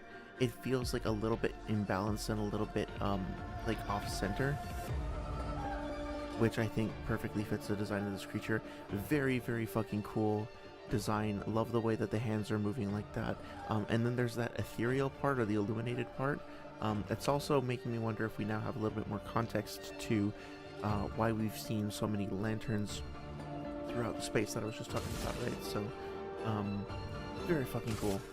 Finesse et précision. Nice, okay. Solid. Ok. Alright. Prête à parer. Oh. Il faut parer. That was cool. I'm curious, this is probably going to be a waste, but no, okay. So I like the fact that it actually does, like, your reticle will not light up if it's something that you can't attack. But what happens if I shoot this? Okay, it just didn't really do much. Okay, let's not waste the attacks. I guess I'll do that. Faut s'en débarrasser. That will reduce its damage as well, right? Let's do this. Nice. Okay. So, medium dark damage. High dark damage, 1 hit, consumes all foretell, but don't really have any yet, so... dark damage, 2 to 4 hits, 1 foretell. Yeah, okay. And we have 7, so that's good. Oh my god, that was great. Oh, whoops. I didn't see that coming. Sur moi. Prépare-toi. Okay. Starting to figure it out. I wonder if I shoot his arm, if that's gonna do something. Well, it did more than before, but still not very much. Okay. So, you're in Virtuous, which means you're doing this. Okay. pretty good. Let's see. Consumes all foretell to heal. Let's see, I have 1. Okay. Let's do this. Je vais utiliser ta vie. Not bad. Is he gonna burn? No, not quite. Okay. I'm sorry. C'était plus facile que prévu. Eh, restons sur nos gardes. Ne nous porte pas la poisse. Je ne vois Good point. aucune pierre. Qu'est-ce qui se passe? Hello again. La poisse.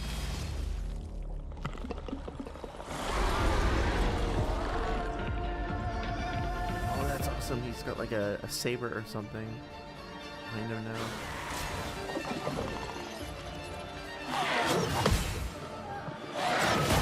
Too soon.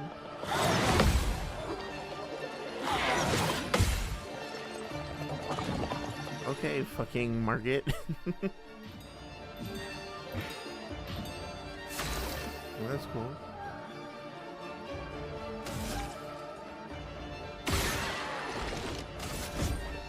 Trying to look for opportunities to do crits or whatnot.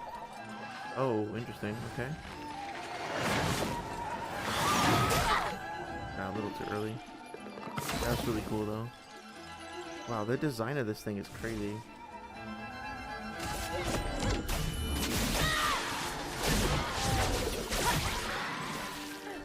Yeah, I need to find more ways to heal characters. Okay, so I'm in Twilight now.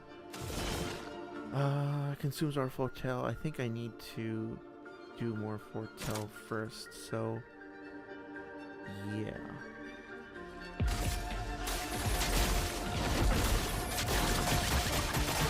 That's so satisfying.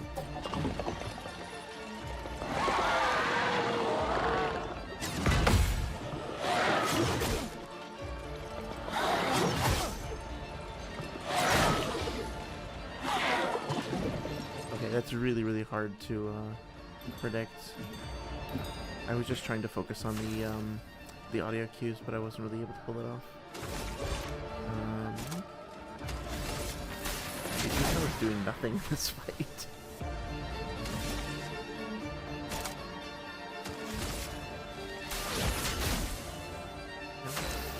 Okay, now she should be able to get something done.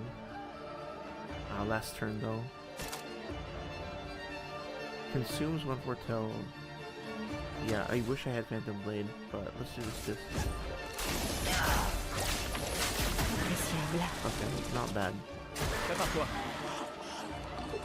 Okay. Last turn. Damn it. Okay, I don't feel like that was super generous. Je ne vous décevrai pas.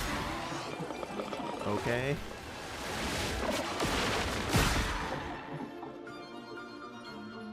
Yeah, again, I'm not sure what I'm doing wrong with the parry. It's a really cool, like, visually, like, cinematic enough. I mean, like, let's take a moment and just appreciate, like, how fucking cool this background is, by the way.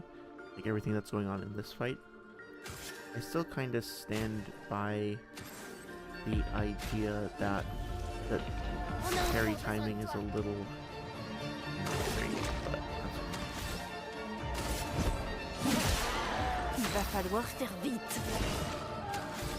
I'm just gonna try and burn it down as quickly as possible. Okay, let me see if I can do this time. Yeah, okay, so when it starts to come... That kind of sucks. When it starts to come forward like that, it plays an audio cue that seems very similar to... Oh shit, I should have set the reserve in. I'm so used to just doing it solo.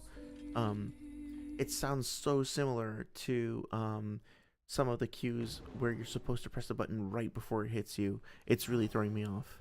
That's okay. So, yeah, I guess that's it. Like, sometimes I don't know what cue I'm supposed to be looking for specifically. Let me try to mess around a little bit. One sec. Obéissez-moi. Okay, that works out pretty well.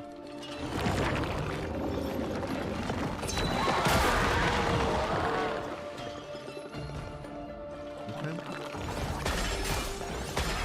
Prépare-toi. I need to actually parry those. That's okay.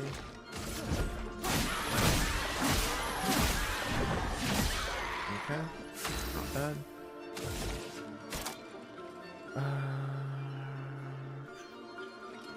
Une pluie de flammes. Bon.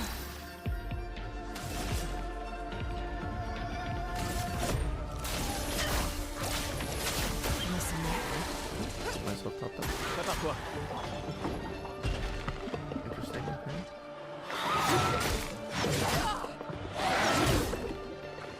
Yeah, like again, I feel like I heard the audio cue correctly. I feel like I input it correctly. Attention.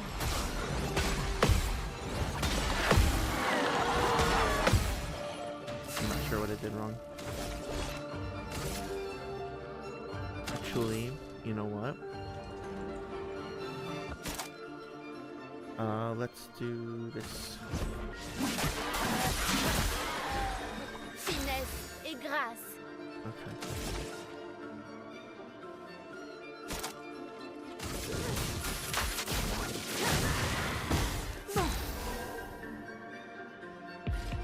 Oh, okay. I mean, that's fine. I'm just gonna do this anyway.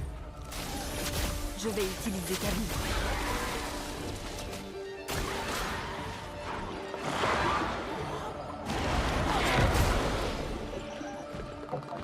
Yep.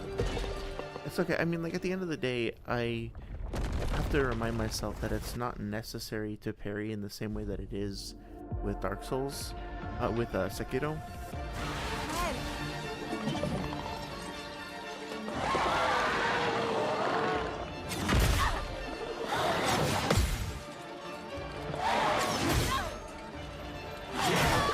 Yeah, I genuinely am trying to focus and pay attention and take the fight seriously, and I cannot tell when I'm supposed to fucking parry. And I don't, like, personally just don't really tend to have that problem with games like Sekiro. I tend to know when I've made a mistake. And again, like, it's entirely possible that I just don't, like, I haven't figured the game out yet, and it's not a problem with the game. I'm just like,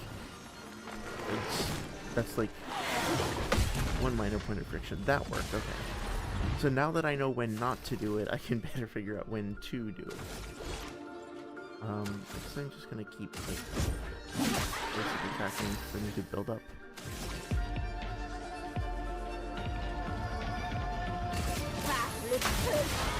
Nice.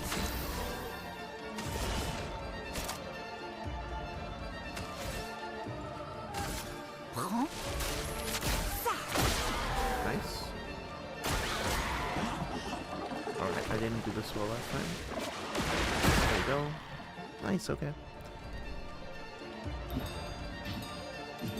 I am just loving, like, how gorgeous and evocative and beautiful this fight is anyway, though. Nice, okay. Very satisfying. And the soundtrack is going crazy as always.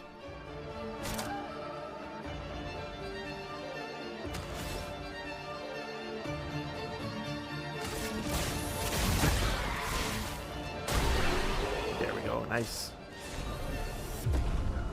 I mean, like, that was genuinely a very fun and cool and well designed and beautiful and haunting boss fight. Yeah, really, really cool. I'm just struggling to figure out what the game wants from me sometimes. It looked like Loon was flipping it off. Vraiment mort? On dirait bien. C'est ça?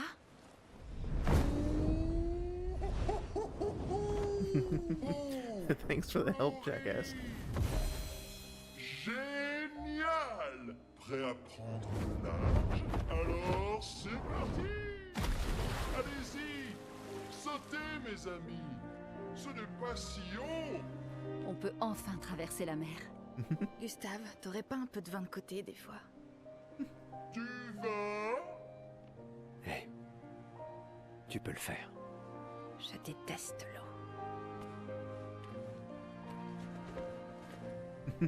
Loon's such a show off.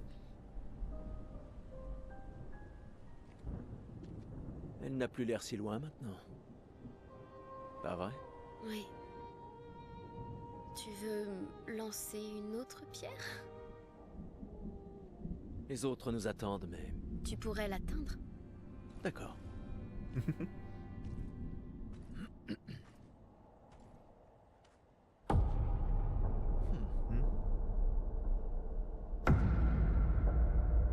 Ooh, that sounds like that guy's cane. Yeah. Nice. Oh, que dirais-tu de celle-là?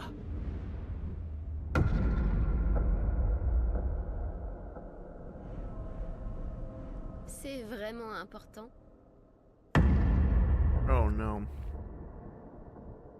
Eh bien, tu sais, comme je le dis toujours, ce n'est pas la pierre qui compte. C'est plus celui Oh god. Gustave, So that's who my friend was talking about. Cours!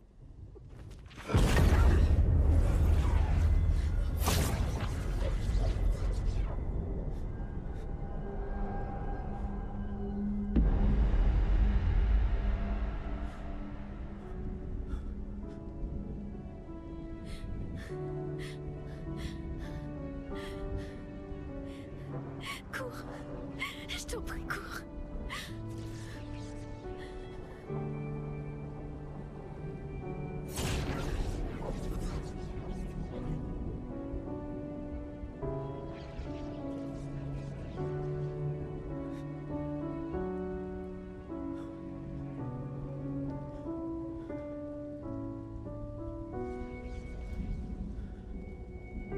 Pourquoi?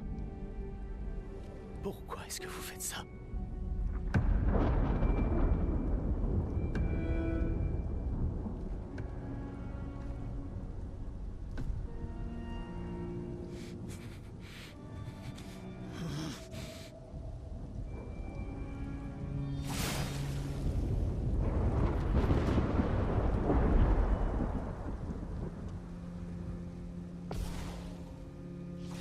Oh damn.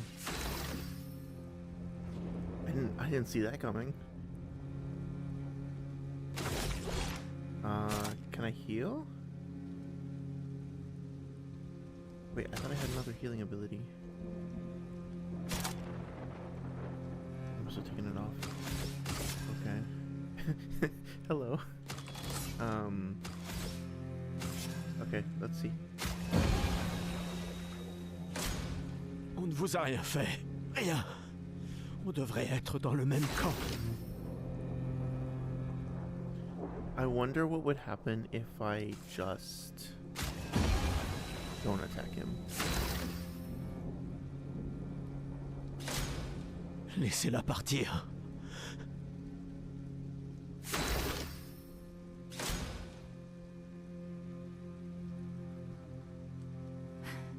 Il se passe quelque chose là-haut.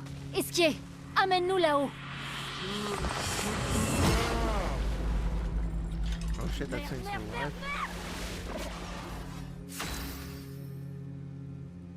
Okay. I'm gonna try not attacking him and see if that... if he takes a peaceful response to us. Oh well, okay.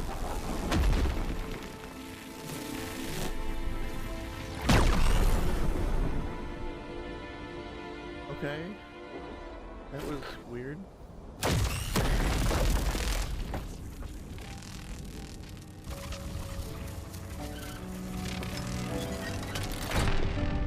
Oh shit.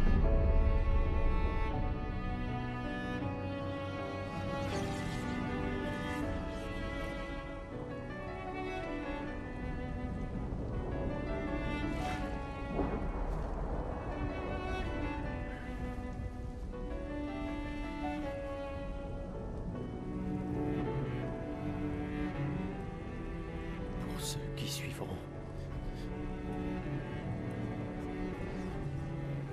D'accord.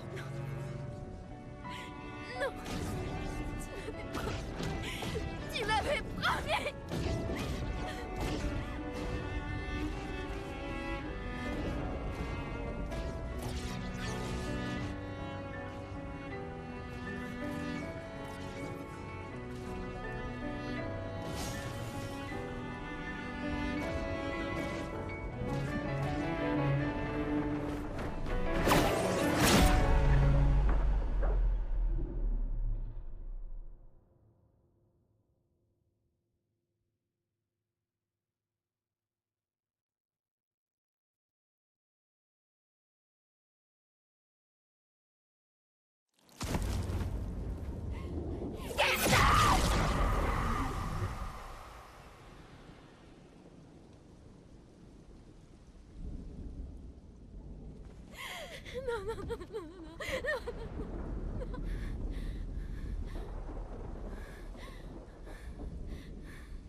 Tu ne peux pas encore comprendre.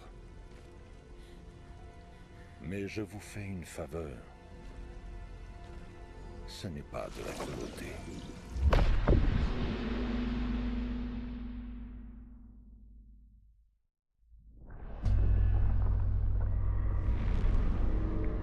Tu l'as laissée venir? Tu sais bien qu'elle est trop faible pour ça. Comment peux-tu lui faire prendre un tel risque? Maintenant, tu t'en préoccupes. Mon ange, tu aurais dû rester à la maison. Je t'avais dit de ne pas t'en mêler. Mais puisque tu es là, ne bouge pas et... Mais qu'est-ce que tu racontes? Retourne d'où tu viens maintenant. Cela ne te concerne pas. Quand ce sera terminé, nous rentrerons tous ensemble. Non!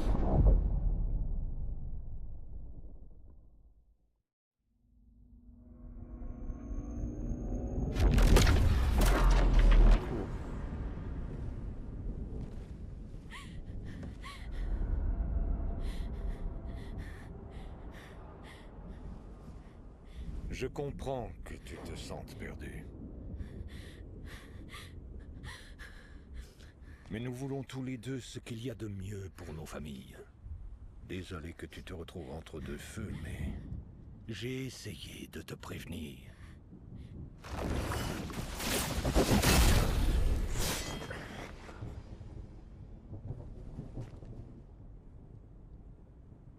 Ça faisait longtemps.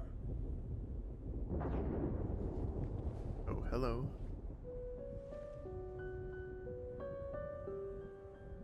Ne te mêle pas de ça. Tu as choisi de partir. Rien ne te donne le droit de revenir interférer. Tu as vécu plus d'une vie. Il serait temps de lâcher prise. Plus d'une vie. Certes, mais toujours avec une famille déchirée. Non. Je veux qu'on me rende enfin ma famille. Ce n'est pas ta famille. C'est elle, ta famille.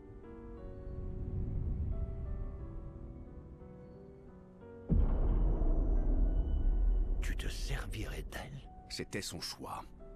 Je ne fais pas les règles entre vous.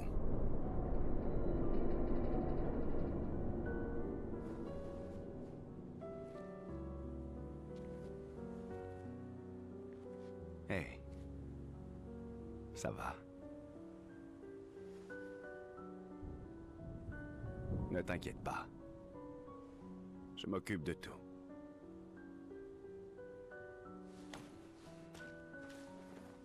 Va rejoindre tes amis.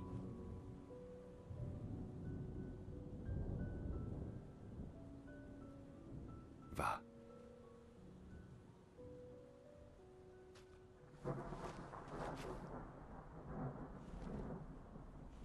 Alors c'est ainsi.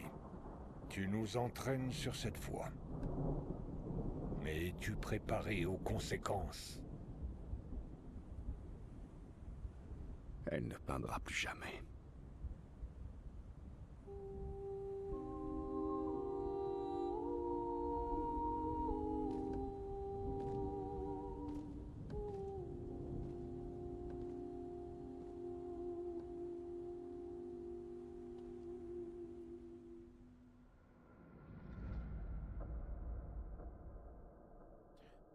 Oh boy, that was intense.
I'm not saying much because I just want to let the scenes play out without interrupting.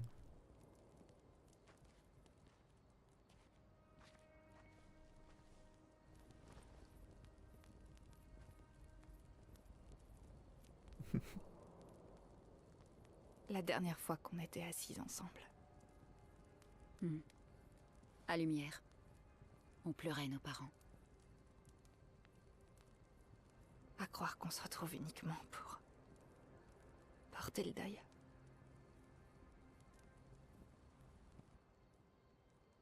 J'aurais aimé qu'on puisse passer plus de temps tous ensemble.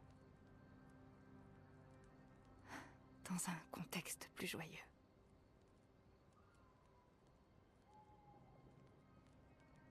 Le plan n'a pas changé.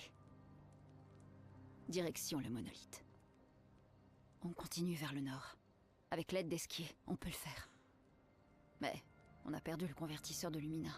T'en fais pas, on pourra y réfléchir plus tard. Cet homme a détruit tous nos convertisseurs. L'expédition 32 en apportera plus. Ils auront une petite chance si... On leur prépare le terrain. Je dois remplir nos journaux. Hé. Ça va aller, tu sais.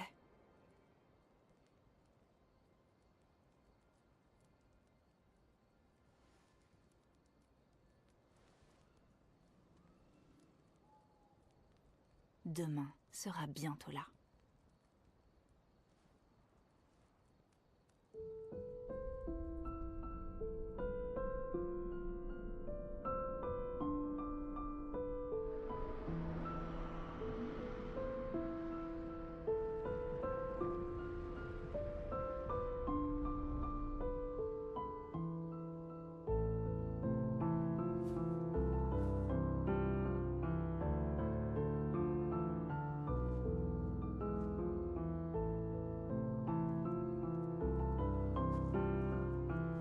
Ciel. Ça avait l'air important.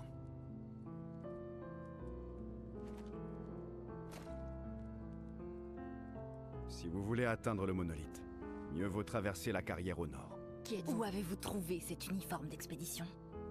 Étrange façon de dire merci. Je... Désolé de ne pas avoir pu le sauver. Et si je porte cet uniforme, c'est parce que moi aussi, j'ai fait partie d'une expédition. Quoi?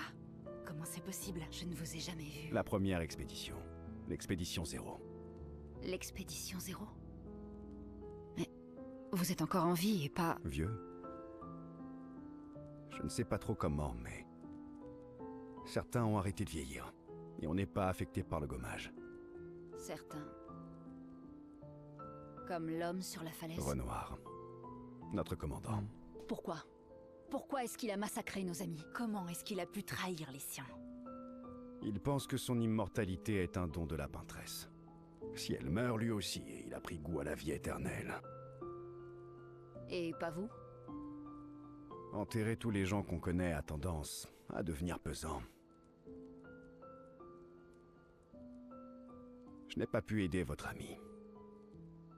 Mais je pourrais vous aider. Et vous joindre à nous? Si ça ne vous dérange pas. Oui. Donc, si je veux tuer Renoir, je dois d'abord tuer la peintresse. C'est quoi ton nom? Verso. Oh, interesting. Okay.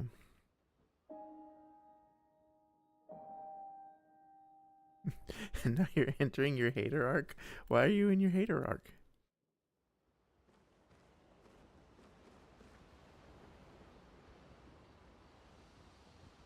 I don't want to play as you. This is really weird. Versus 23. Okay, I'm curious what... He has a different set of skills.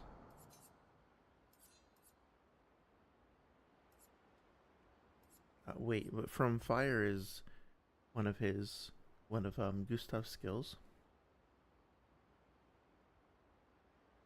Okay, so he has a whole different shit going on. And he can use Gustav's Shit. Is it gonna turn out that he's like Gustav's grandfather or something like that? He looks quite similar to him. Okay. I mean, okay. Sorry, it says you will know soon enough when you spend time with this character and pay attention to the things he says. Okay, I'll be sure to pay attention. So, let me take a moment and just react to everything that happened. That boss fight was fucking cool.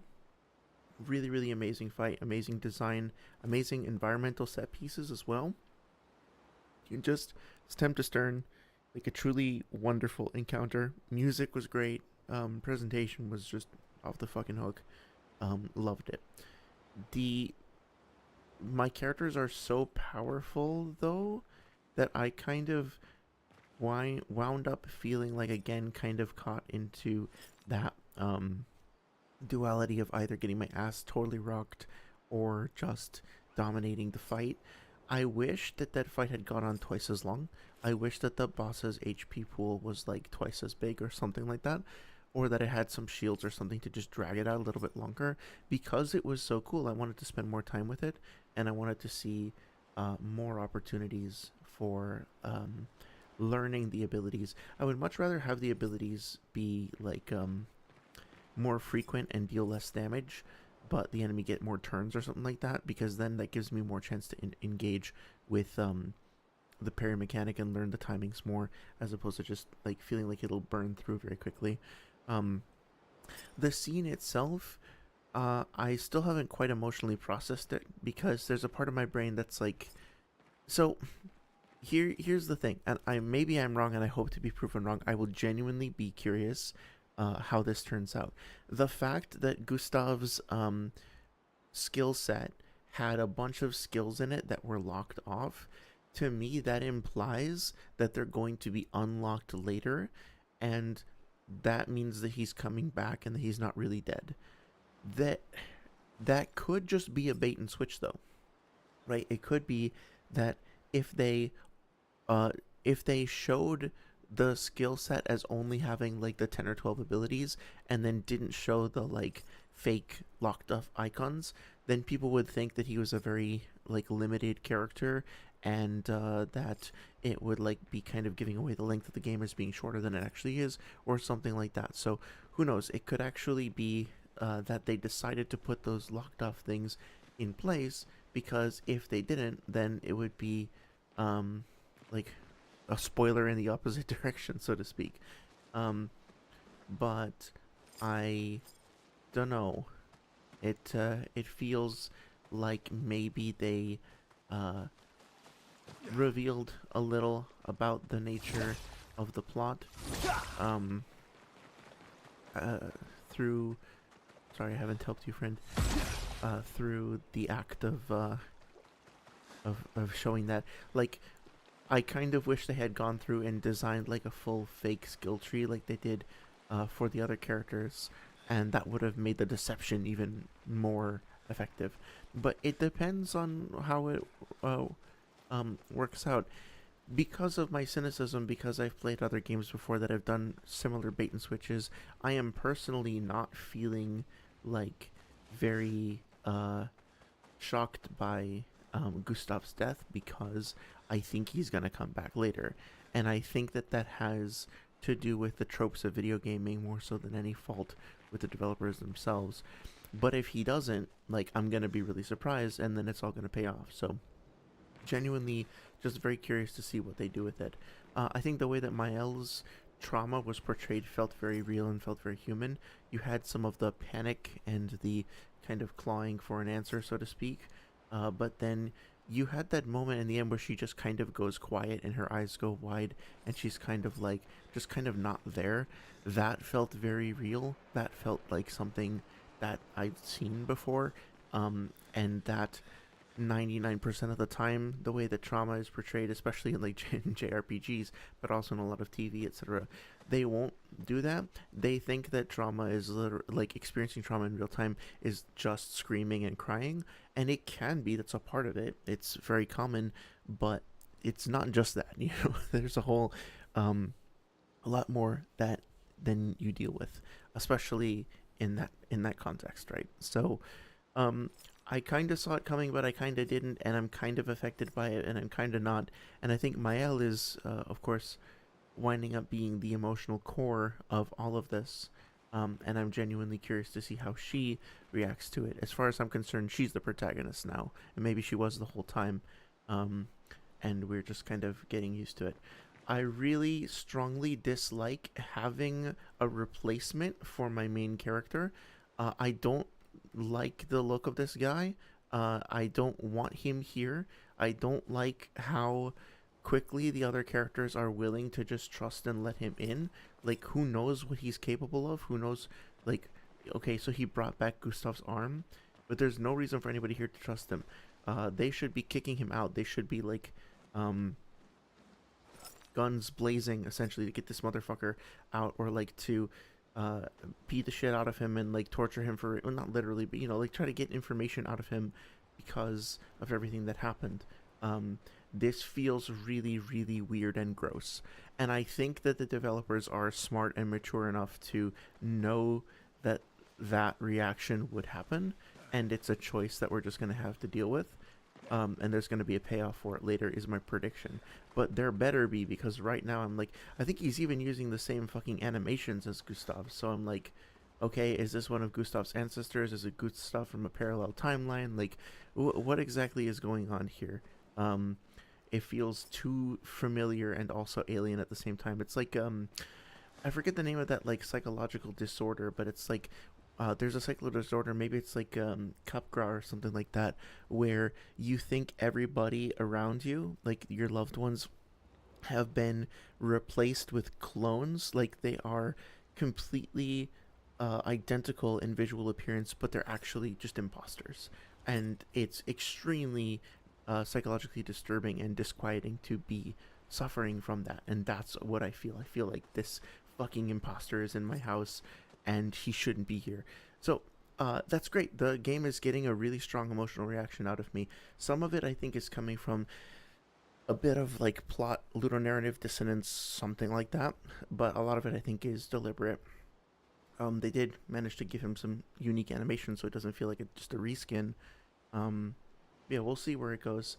I will say that like this is gonna sound probably a little silly, but the fact that healing tinctures are so effective at avoiding wounds, and the fact that healing tinctures were available to us in that fight, also I think somewhat contributed to ludonarrative dissonance, because it's like, I don't know, I don't think that Gustav has a gameplay reason to still be all bloodied and limping and stuff like that if he just chugged 3 health potions and was at full health when you started the fight. I like the idea of starting the fight at 1 HP and then trying to survive. I feel like I ruined it by trying to go pacifist, and that the game really wasn't expecting me to do that. I get that the point is that we never stood a chance to begin with, right? It was like, there's no victory condition, right? You can't like beat the white-haired man or Renoir as we know he is now in that situation, right? It's just they didn't want to make the entire thing be a cutscene. They wanted to like make it be a fight and maybe set it up for a rematch later or something like that. That makes sense, but it still feels like there's a little bit of a clash between the gameplay considerations of that scene and the actual like narrative and everything that's going on. So I liked a lot of it, but at the end of it, I'm also kind of feeling like there was a lot. I kind of have to take a minute to kind of unpack my feelings about it, but yeah. But for sure, what's her name? Maëlle was the core of it. Mon ami! Oh, oh, tu as pris du poids, dis donc!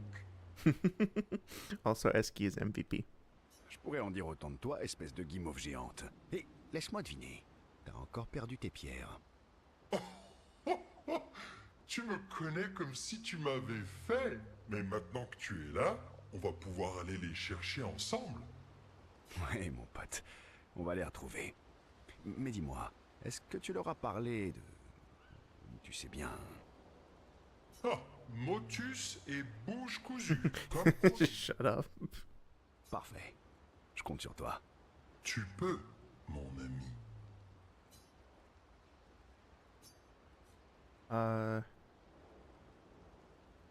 Yes? Verso, mon ami. What is happening? Esquier, mon ami. J'ai l'impression qu'on ne s'est pas vu depuis des années. Okay, this feels a little abrupt to me. We were just in the middle of a conversation, but 3 okay. ans, 67 jours et environ 10 heures. 10 heures et 7 minutes, très exactement. Hmm. Oh, parce que toi aussi tu as compté. Plus ou moins, oui. Est-ce que François a fini par partir habiter dans sa propre grotte? Je manquerais terriblement à François si je n'étais plus là. Il déteste faire la sieste tout seul. Mais si tu es là, il doit bien se retrouver à faire la sieste tout seul, non? Oh, je dois tellement lui manquer à l'heure qu'il est. Pauvre Franc-Franc. Pauvre Franc-Franc. Ne t'inquiète pas, je suis sûr qu'il survivra. Oui, oui, oui. Alors, comment ces nouvelles venues ont-elles réussi à te convaincre de quitter ta grotte? Elles sont si gentilles. Enfin, le plus gentil est mort, mais les autres sont assez sympathiques aussi. Toi aussi, tu peux t'en Sympathique. faire des amis, tu sais. Ça fait si longtemps que tu n'as plus d'amis humains.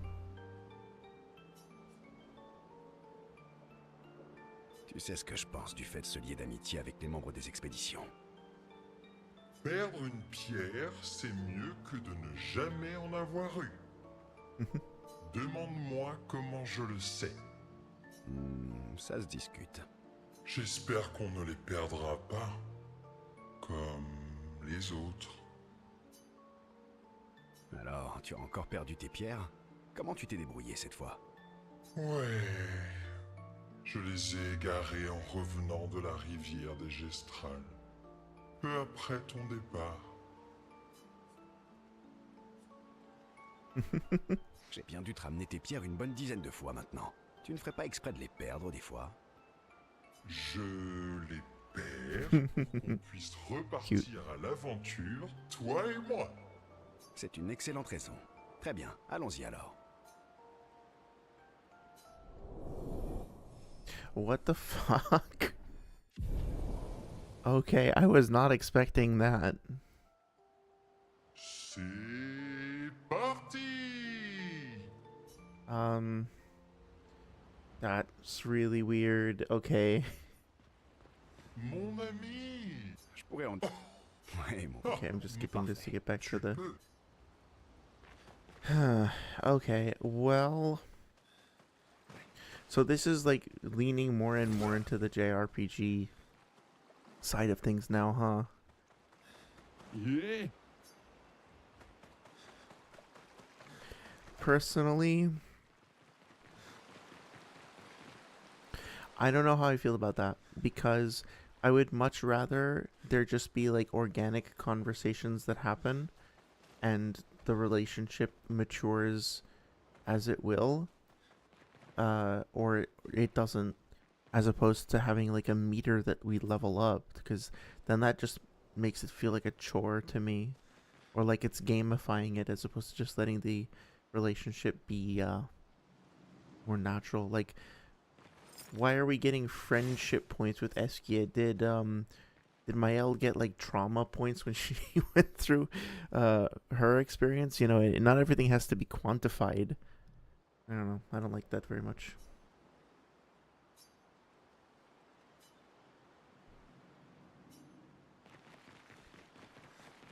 I do like spending time with Eskia though. He is fucking great. And I think we heard Eskia have a line about like, I always used to go flying all the time with my friend Verso, but I miss him, or something like that. So now having a chance to meet said Verso is nice, but also, like, I don't want to feel like every time I come back to camp I have to run around and do all the relationship quests, you know? L'expédition 0 est partie il y a 67 ans. Ce qui voudrait dire que tu as... Dans les 100 ans, c'est ça. Parle-moi de la fracture.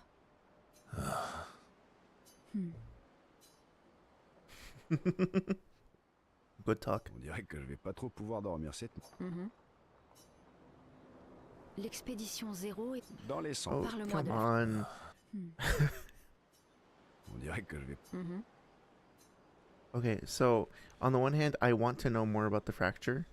On the other hand, not having that be part of their actual dialogue is really annoying. On the other hand, we have been getting a lot of exposition all at once, and so having a break makes sense.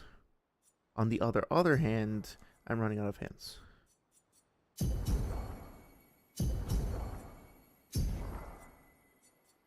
Kind of want to just...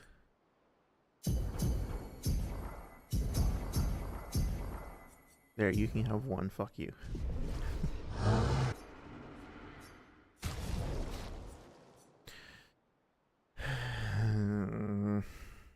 Okay, so I don't have resplendent chroma anyway. This one, healing skills, I didn't really need that. Yeah, I hope we have a way to either to like store weapons or to fuse them or something, because there's just a bunch of stuff in here that I'm probably not going to use. Although I hope that we get the opportunity to see, like, oh yeah, if we upgrade the base weapons, they get like fucking God Killer tier or something. Increase lightning damage with skills. It's fine, you know, but right now, how are we doing? Trebushim,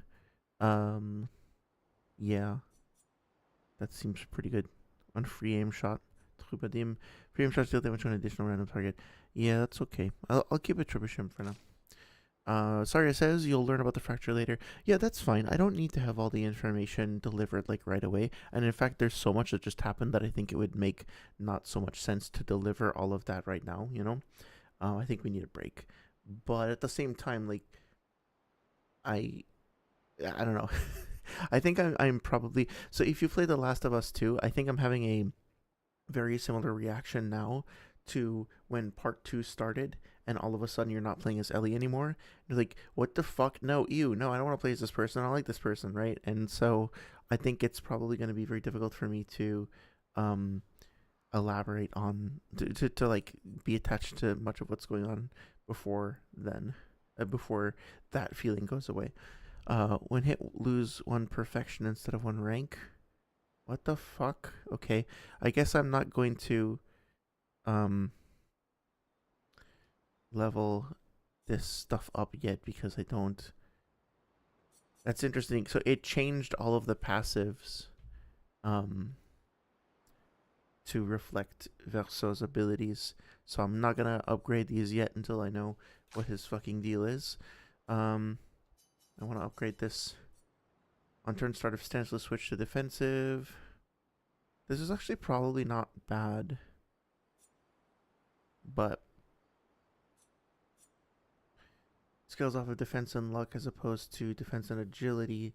Again, not bad, because it guarantees it starts in defensive and then we can move out of defensive, but I don't know.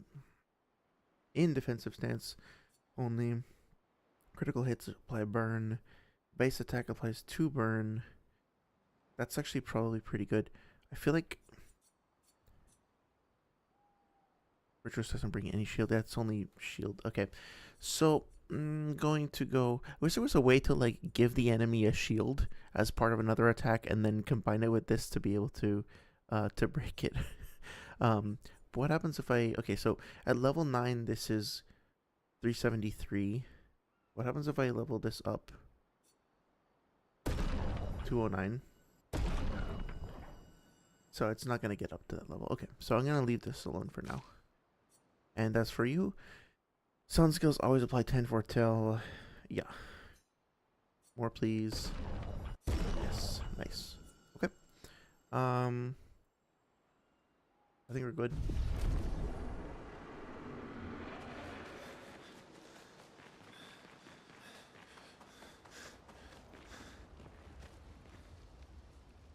Oh wait, hang on. Upgrade attributes. Okay. God damn. Of course he would start with 69. I don't know. I'm just gonna go basic across the board. And then I'll repaint later if I need to. Let's put 5 into might. And let's do 2. 1, 2. Yeah, that seems fine. What about Ciel? More damage. We're doing pretty good on the damage train right now. And let's go to skills. Just 4 available. Still saving. Yeah, okay. Alright. So, not to be too negative or anything, but like, if you're going to introduce a brand new character out of nowhere, and he's going to have a completely new skill set, with new mechanics and everything, then I don't think this is a great way to... The pacing here feels kind of very abrupt, and maybe this is the goal or something, but I just had a whole like big narrative curveball thrown my way, and now like I have to take the time to read through all of these different skills, which all of them are open to me from the get-go, and figure out how to spend 22 points without ever having taken this guy into battle. So as far as I'm concerned, I mean, I guess we have recoats, so it's not that big of a deal. And I guess, you know, okay, we can just assume that these are going to be useful. But I can't really make any meaningful decisions about where else I want to go in this skill tree right now without having some time to spend with him in battle. So, deals low physical single target damage in 3 hits, okay.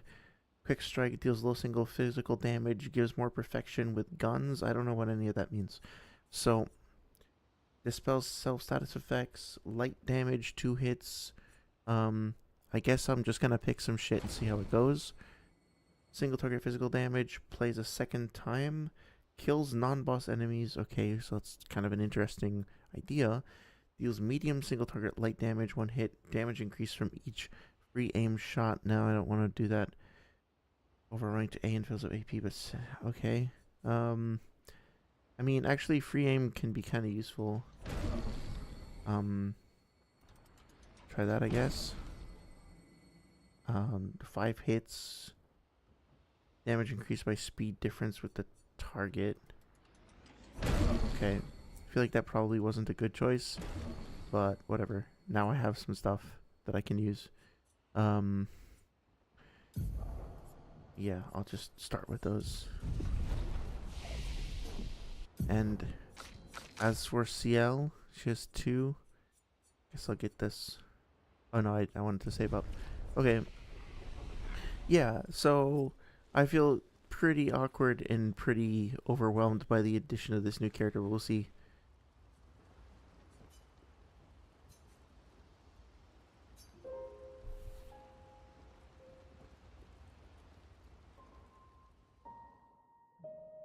I will be shocked if he doesn't wake up with like multiple gun barrels down his throat demanding answers. I am shocked.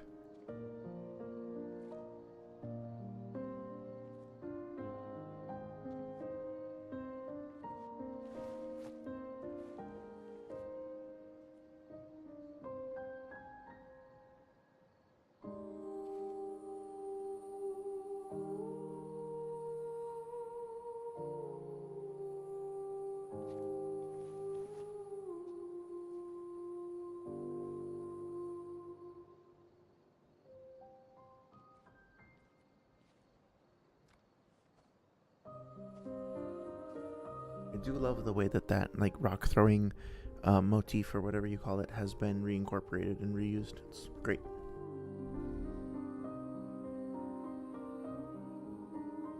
Désolé de ne pas être arrivé plus tôt.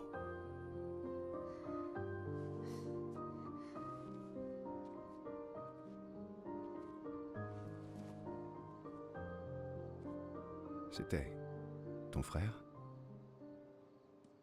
Quelque chose comme ça. Perdre un proche, c'est difficile. Je sais. Je sais ce que tu vas dire. Tu veux me présenter tes condoléances? Tu veux essayer de me réconforter? Mais j'en ai pas besoin. J'en ai assez des condoléances. J'ai perdu tellement de gens que j'aimais. Je veux juste...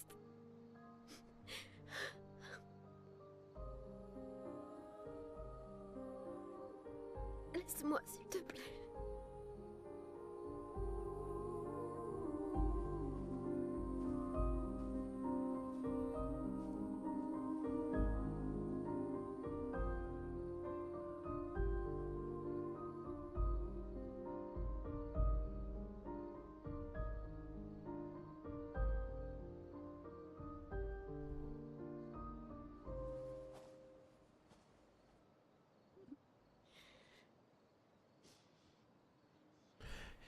Yeah, I don't blame you, sorry. But then again, like what a human kind of beautiful response. Like we have we have lost Gustav, and that feels traumatic to us, but like how many people she must have lost. It's like thankfully not something that most people have to deal with. It's very hard to really empathize with her exact experience, right? Guess I should play with him. Allez au monolithe. Passez par la carrière au nord. Okay. Well, I guess we're getting closer.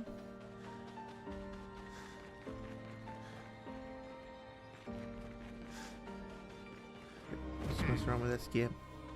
C'est l'heure d'aller nager. This is very satisfying.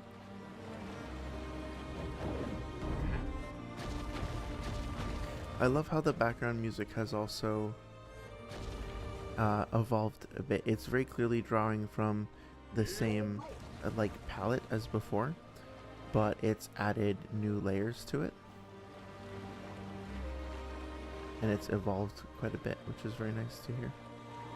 I think I might have forgotten something back here. Yeah, little friend. Hello, you doing okay, buddy? I'm just gonna buy whatever I see at this point. I take it this is... Oh, I wonder if we can go back to the place where Gustav was killed, if anything will happen there.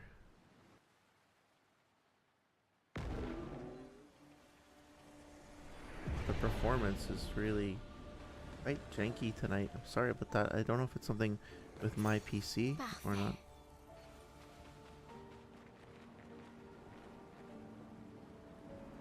I think it might be the rain. It seems to happen whenever it's raining. So is this where it was?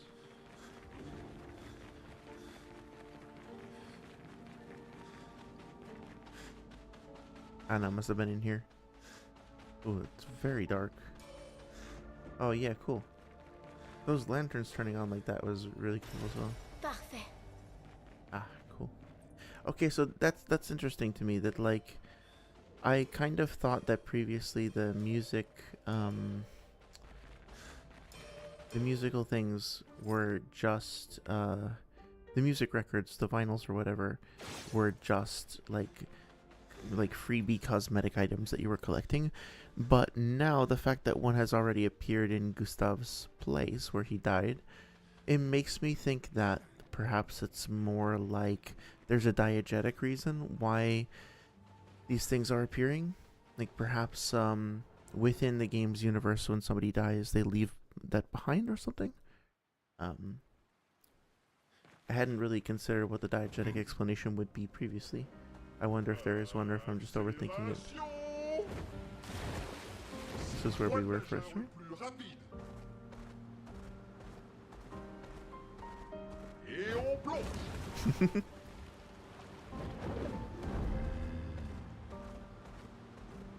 I should probably go back and see if I can fight, like go to that sheep area, whatever the hell it was. Oh, that thing looks cool. What's this place? Crushing cavern. Oh, that bodes well.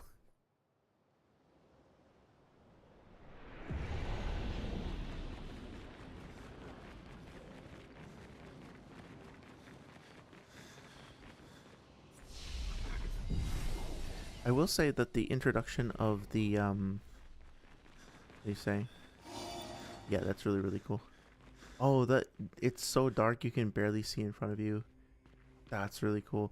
So few games actually do like genuine darkness very well, and it can be such a powerful both like storytelling tool and gameplay mechanic. Yeah, see? Oh Jesus, hi, hello. Wow, I love you. You're terrifying, terrifying entity. Oh yeah, we're not the first people to fall down here, huh? You can just... Did it move? It did. That's okay. I'm sure it'll just mind its own business. This thing is fucking cool. Almost looks like there's fingers carved into the rocks up there. Well, I fucking love this.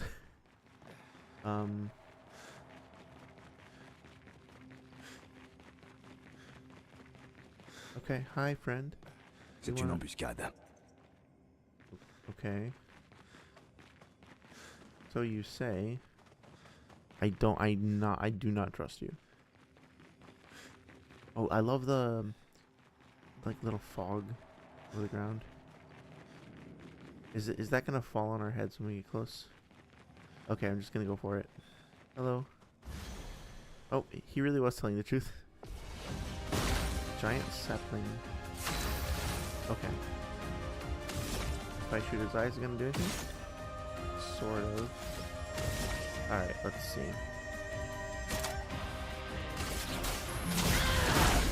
Okay, that's pretty effective. Oh shit. Faites attention. Méfiance. Oh, that was really fast. Let's see. Yeah, I'm just gonna go with fire. Let's weak the fire. Excellent. Okay. Oh, because I imbued the weakness as well. Alright, so... that. Nice. Okay. Verso's perfection. Verso gains perfection every time he deals damage or manages to parry or dodge. Okay. A higher perfection rank increases the damage from skills of additional effects at specific ranks. Taking any damage removes one. Oh, so it's kind of like a style meter or something. That's cool. Low physical damage. 5 hits generate additional perfection. So okay, so the crossed swords is perfection. C'est parti.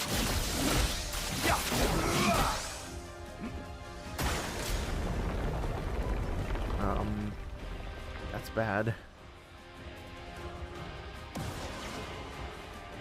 Oh shit, okay. Yeah, I don't know if we're gonna be able to beat this.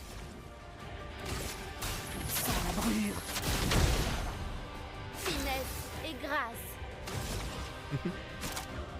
Mon épée sème la mort. Yeah, I think we're probably screwed, huh? Prépare-toi. Probably need CL to come in here and do like some massive fucking combo.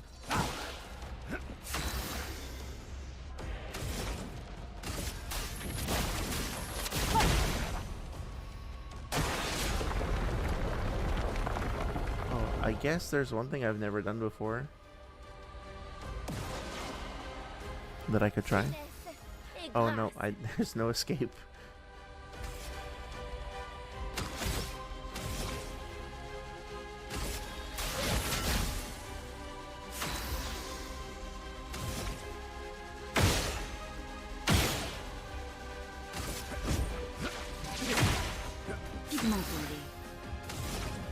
Yep, I'm fucking dead.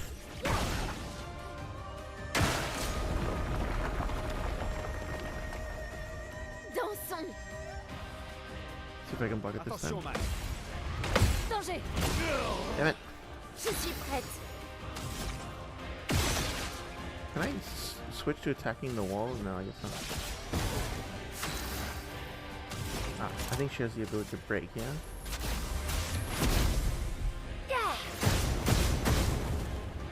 Why didn't that break? Did I not have enough, Oh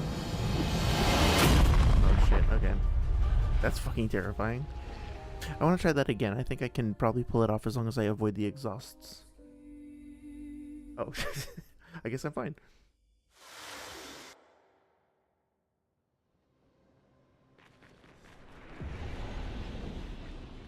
I do kind of like the idea of this mechanic, though. The, like, perfection mechanic. It seems really interesting.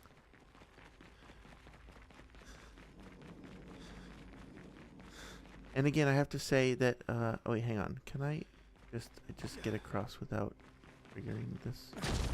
Ah, damn it. Okay, fine. Maybe if I start... C'est une embuscade. Embuscade. No, damn it. Okay. A really cool idea for a boss fight. Sorry, says this guy killed me too. Yeah, I'm not surprised. It's quite an effective, ambush, really. Just have to learn to parry those exhausts. It's a really cool setup as well for a boss fight. Let me see. Ok. Lune, fais gaffe. Damn it. Okay. I'm getting better at that. So... let's try this. Glace, brise-toi. Doesn't really do very much. I think that's probably for the best. Alright. Yes, thank you. Marking shot, purification. Need more, so I'll do this. C'est parti. That levels me up quite quickly. That's nice. I don't know if I'm going to be able to do it still, but we'll see. Yeah, the fucking shields are going to be a problem. Une tempête approche. But that's okay.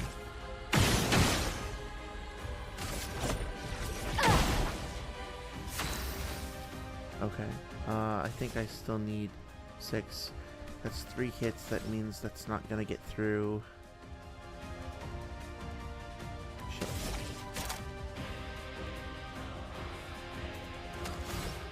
Okay.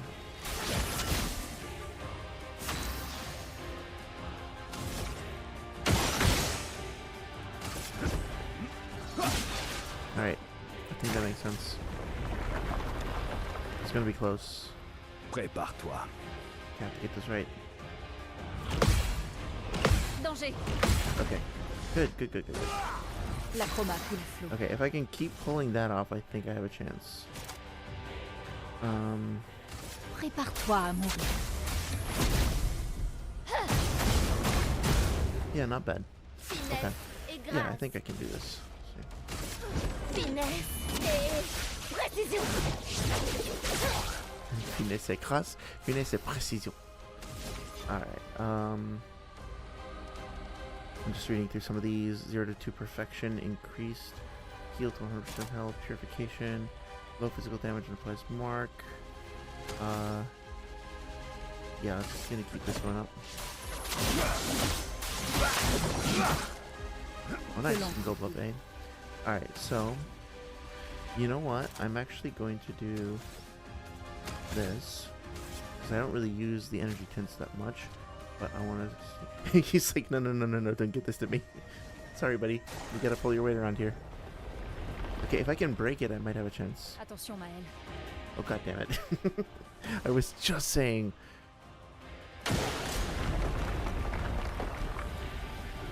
I guess that's it. Sur moi. En garde. Sigh. Okay, well, that's it. Flamme. Obéissez-moi. Une tempête approche. Sans la brûlure. Tu t'en tireras pas. Okay, skills. That. C'est parti.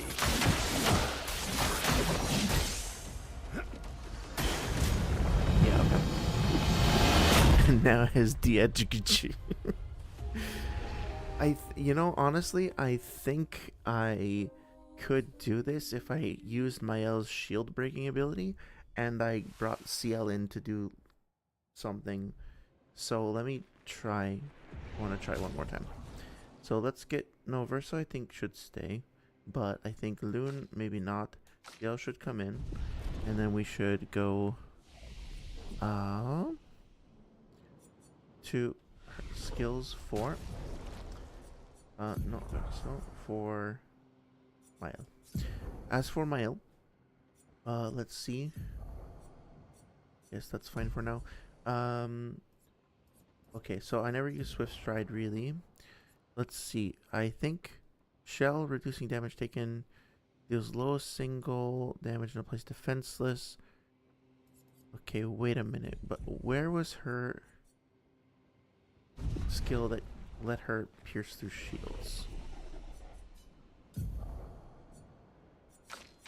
Was it here? Yeah. Destroys all target shields. Okay. So... Oh, perfect. I have just enough. Think. Yes. Okay. Let's do that. Let's do this. Okay. Wait, did I actually assign it or did I fuck it up like last time? Breaking rules, Fleur de Fury, Mental Forte, Dégagement, Spark. I don't really need all of these. Rain of Fire, defensive stance. This goes into defensive, offensive. Fuck it. Let's just do this. Where is it? What the hell? Perce, guard down, Dégagement. Oh, is it breaking rules? Yeah, breaking rules. Okay. Is there. Shit, this is so confusing sometimes. Guard down, Dégagement, Perce. There's logo single target damage defensive. Swift Stride. Yeah, okay. There we go. Okay, I think now we might have a chance of doing it. False alarm. Oh, you mean that you thought I was going to kill him? Maybe. Maybe I need to level up a little bit more.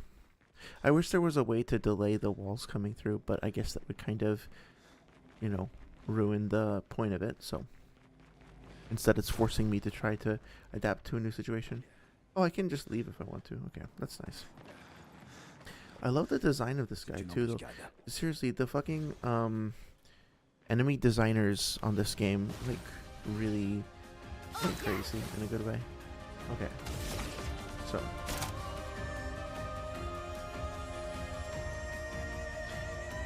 if target is defenseless, play a second turn.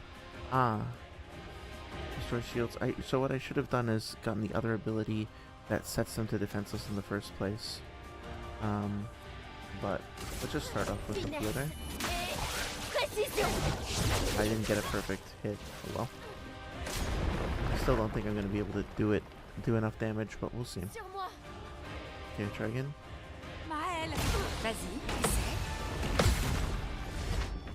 That's unfortunate. Yeah. Okay, that's fine. Okay.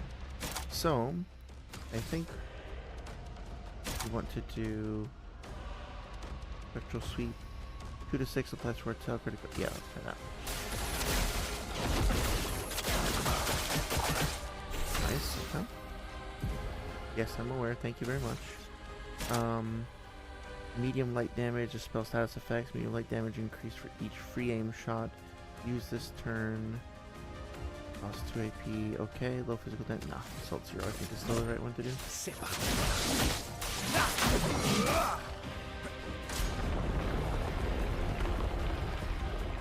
Prépare-toi. Okay, so this is useful. Now I can just use... Oh, for fuck's sake.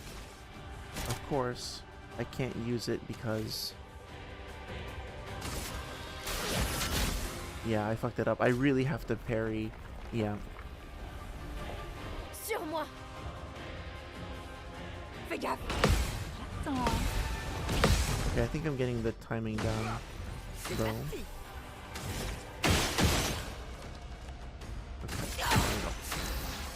So, maybe I can still... No.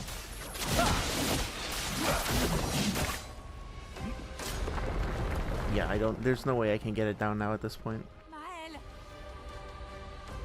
Mael, fix everything. If you don't mind. Okay. That was pretty good, but that's still nowhere near where I need to be. And of course, I don't have enough AP to do anything here.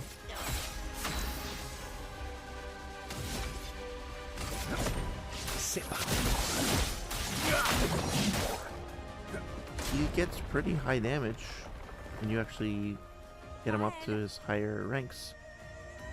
Okay. I'm gonna try it one more time because I think I basically got it now.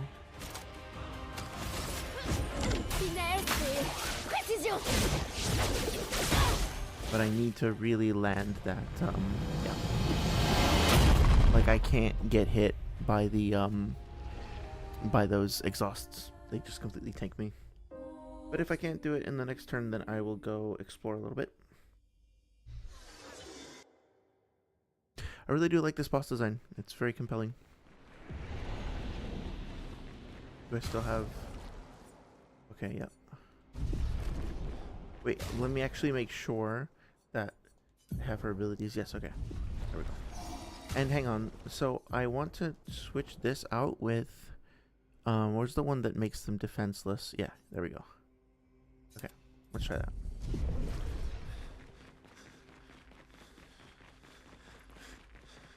I like this too because the constraints of the fight are forcing me to try different strategies, and I had just gotten to the point where I was feeling overpowered. Like, I could go grind, you know, and I could just come back and make it easier that way, but that feels like it would be cheapening it a little bit, you know? Just gonna see if I can start it early. I don't think so. Oh, maybe?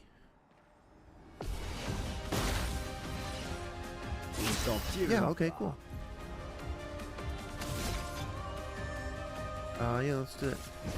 C'est parti. I really do like his mechanic. I think it's going to be a lot of fun to get deep into that. Okay. So, let's start off with Searing Bond.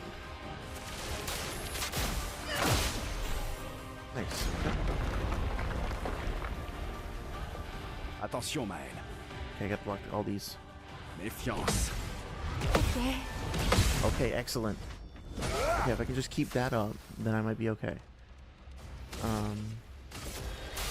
Reapply that so I'll have enough to pierce through him when he shows up.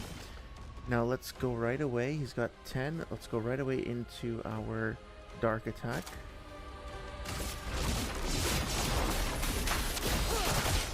Okay, nice. We'll be in Twilight next turn. Assault 0. Okay, we're getting him almost to breaking. It's going to be very close if we do manage to pull it off. Now, Maël, this is all going to ride on you. No pressure. Prépare-toi. Oh, come on. Okay, okay, okay. So, she should still be able to do this. I didn't do offensive switch before.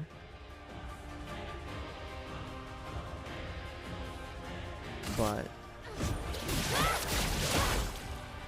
still not bad. Now I'm in Twilight. So I should be able to do, let's see. As soon as all foretell, yeah, I need to apply foretell. Okay, if I can last 2 more turns, I should be able to do this. Let's just do this. Got 20 foretell, so I should be able to do it next turn if I can break him, especially. Purification. Yeah, let me see if I can apply a mark to help out with my own. As long as it doesn't exhaust me. Oh, god damn it. Okay. Well, it's still okay if I start with Mael. Okay. So, do skills, and then breaking rules. Should be fine. Yes. Okay, now it's all gonna come down to CL.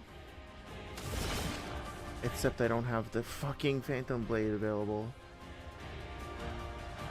But do I have something else I can consume? Consumes 1/4 health per hit for increase. Okay, so maybe Firing Shadow will be enough. Okay, let's try. No, not quite. You can't break him, can you? Cible marquée. Close. If I had something... my L can still clutch this if I don't get exhausted. Ok, il faut parer. Shit. God damn it. Oh, man. If I just had one more turn, my L could have done it. A virtuous Fleury Fury could have done it, I think. But anyway, that's enough for now. I'll come back later. This is a very cool boss fight.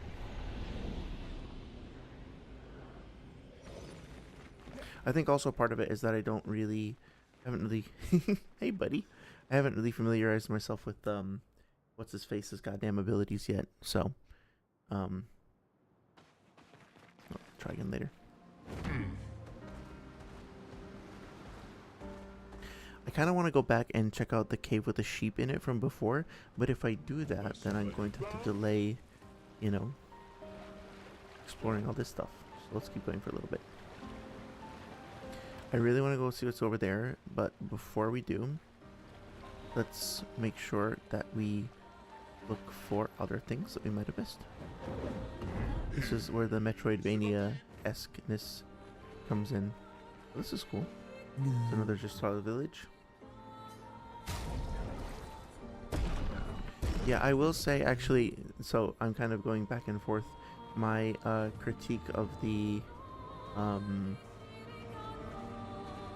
economy is coming back ever so slightly because, again, we're most of the stuff that I'm spending Koma on is just cosmetic stuff. I wish there were more things. Ooh, this is cool.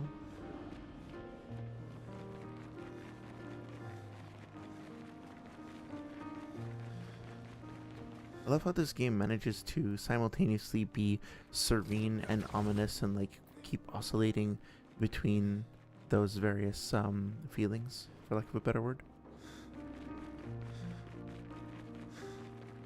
Just listen to the piano, like how soothing it is. Even amidst all the chaos and destruction, there's this beautiful, absolutely beautiful, soothing piano. Oh, génial. I wonder if the reason why we're getting a color of Lumina is because it like came out of that creature. Oh, I just noticed something. Nice. Okay. Yeah, it feels like the game is also sort of slowly starting to escalate the challenge in some of the environmental puzzles and stuff like that. It's not getting to the point of being too obnoxious yet, but or maybe it never will be. But yeah, feels pretty fair. Ooh, I like that the audio cue helped me locate it. Well, I'd say that, but I don't see it. Oh, is it in here? I definitely heard like some sort of audio cue that was pointing me in that direction, I think.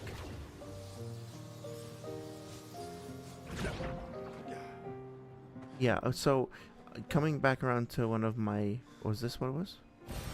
Super. Yeah, nice. Coming back to my quote-unquote criticism from before, which is probably too much.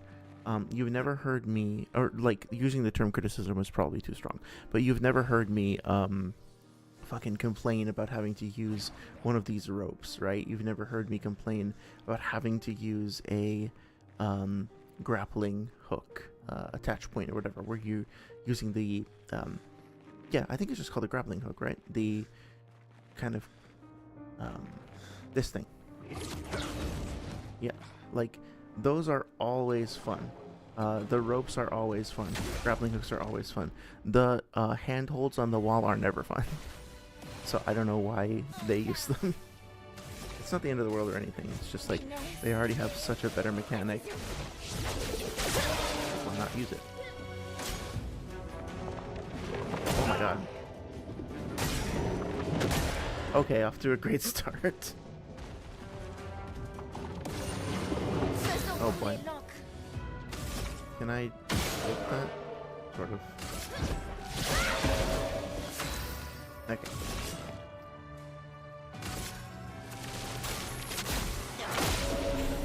Me having that ability that gives me like max fucking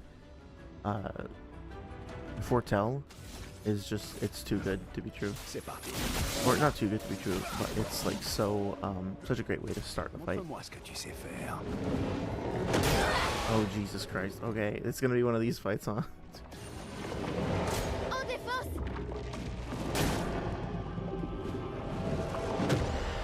Okay, alright. Mael can solo. Alright, let's see. Let's see you carry the whole team to victory.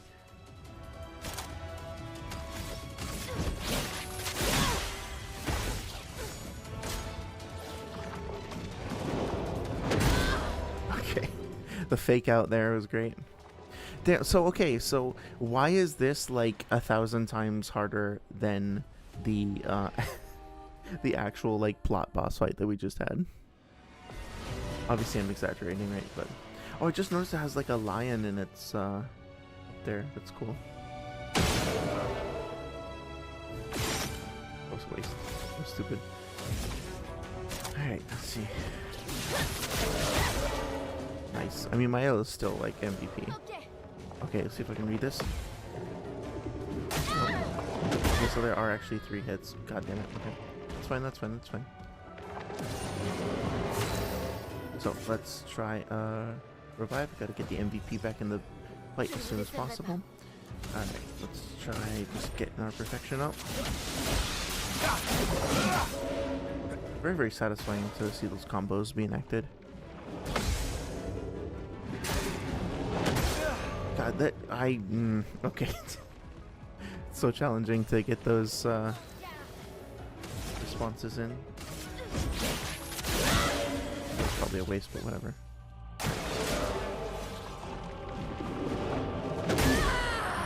Yeah, so much of this feels like it's constantly just faking me out, and I have to just memorize the attacks. I don't love that.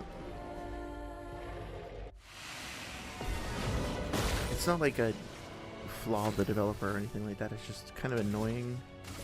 Like I feel like, shit, I wasted my attack.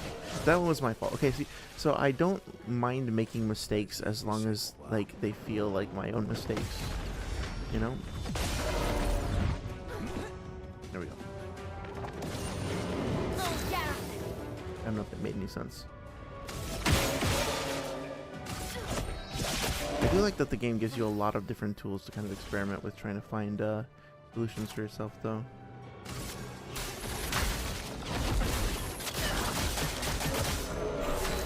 And when things hit, I mean, they really fucking hit. It was great. Oh? What's this do? That was cool.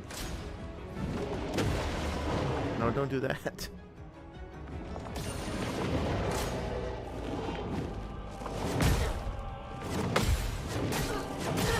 God damn it. It's just gonna keep shielding like that. Okay. Well, I know what to do about it. I have a counter. The counter is my L.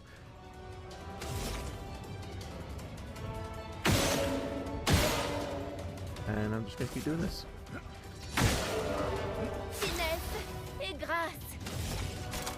Okay. Gains 1 AP per... Oh, so it's actually better if I leave more of the shields up. That's cool. I like that. It's subverting the power.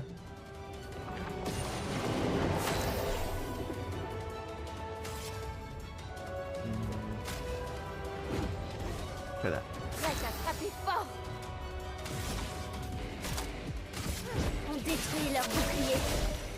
Nice. Oh man, the music's going crazy now. Love it.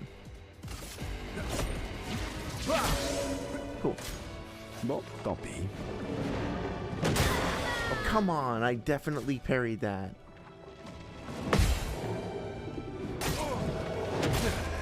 Yeah, I don't... See, this is the thing. I always reserve the right or the possibility that I just misunderstood something and that I'm not reading something correctly. It's entirely possible. Maybe it's even the most likely thing, but genuinely, I don't understand what I'm doing wrong.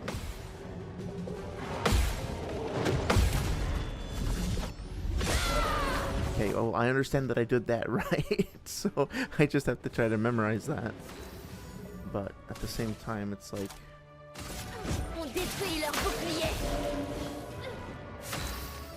I feel like I'm just getting lucky when that happens. Maybe I'm overthinking it, I don't know.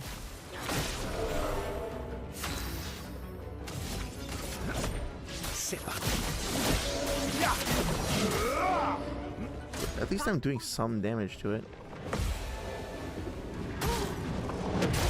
Okay, yeah. The fucking slow motion thing is just throwing me off.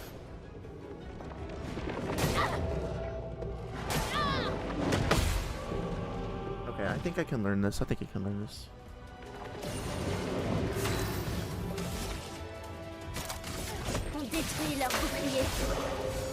Yeah, Mayo is gonna hard carry this, like seriously, as usual. Okay.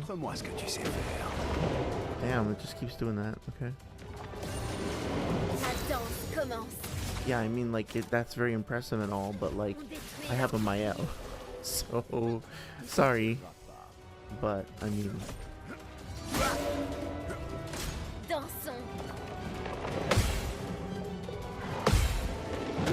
Okay, there we go. Now it's starting to click. Is it not taking damage?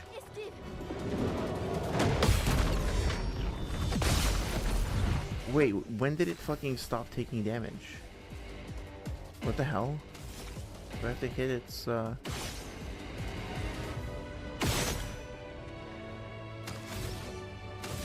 Okay.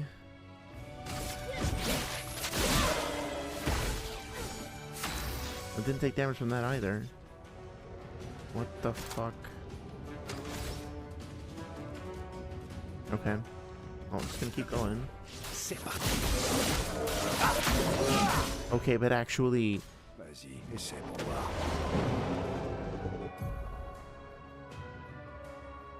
Okay, wonderful.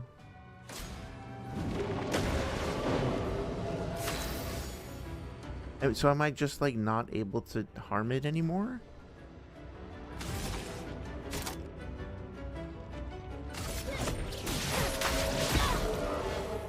I'm not doing any damage to it.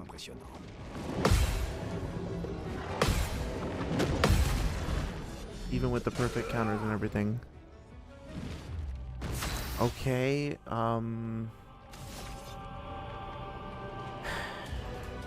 what the fuck am I supposed to do now?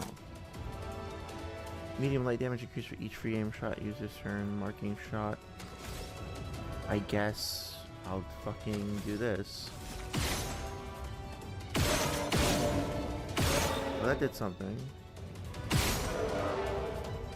Oh, I have to just hit the fucking... Okay.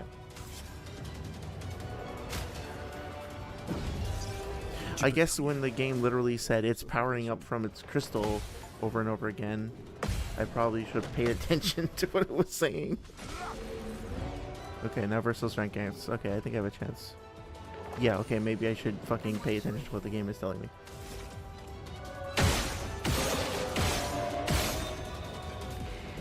Okay.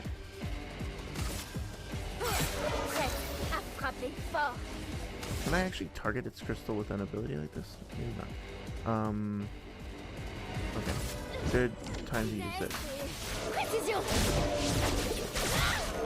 Maybe not actually. I wasn't in the right stance. That's fine. Perfection. Upgrade your perfection rank. Okay. So damage increased. Damage increased. Increased heal. Yeah. Okay. I'm just gonna keep doing this. C'est parti. Call it Assault Zero because you have to put zero thought into it. C'est Okay. tout sauf impressionnant. Can you stop doing that? Alright, but this makes sense, right? As long as I just keep shooting the crystal. That didn't help much. But...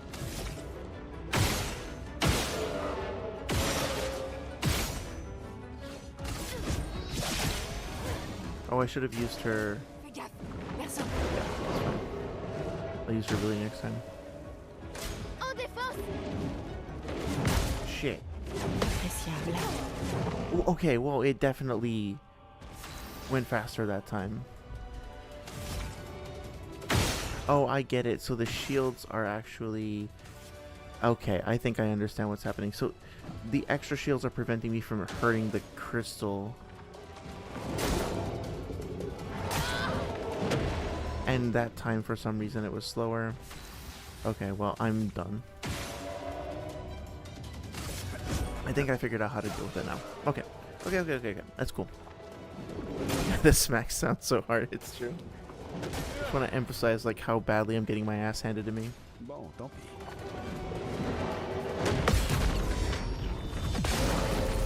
Yeah, okay. I understand now. I don't know why I'm still fighting this. No way I can win. Montre-moi ce que tu sais faire. Okay, Vas-y, stop. essaie. Just kill me. That's true. That's true, Saga. He is a fucking rock. And I'm getting rolled.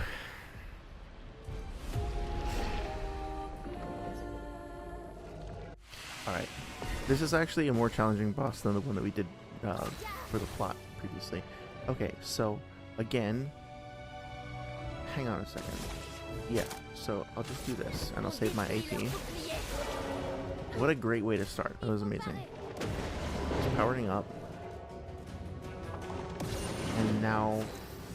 okay, so if I can just keep his crystal fucking underpowered, just in general, then maybe he won't mess with me as much. What happens if I literally just do this? Okay. Ah! Okay, excellent. So now, let me just attack normally. Okay, then that changes things.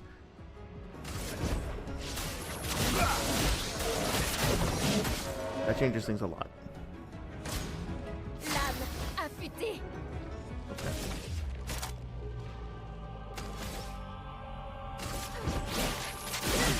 Perfect. Prends. Nice. Okay. C'est parti. Verso, esquive! Okay, so apparently the game wanted me to do this thing where I actually paid attention and like used my fucking brain to solve the problems it was throwing my way. À moi de jouer. Okay.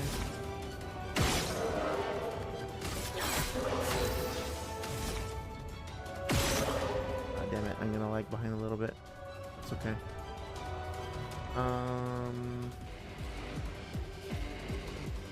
Yeah, let's try and use the energy tint on...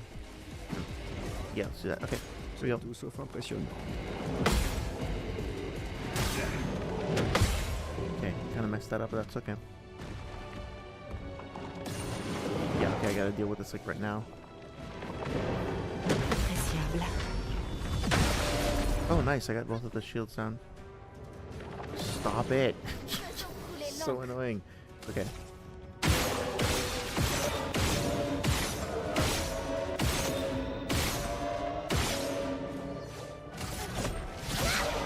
Nice, okay. And can you get it too? Okay, perfect. Okay, there we go. C'est parti. Okay, this is okay.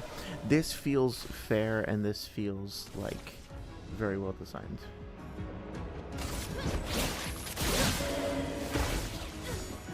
feels intense, like I have to pay attention, but also like,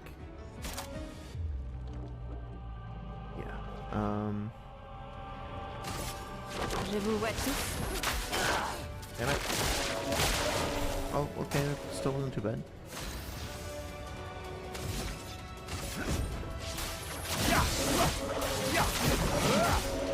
I think his overall defense is lesser too.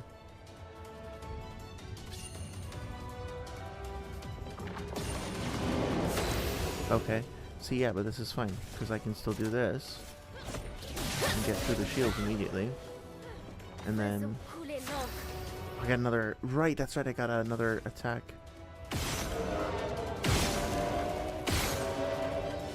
Okay.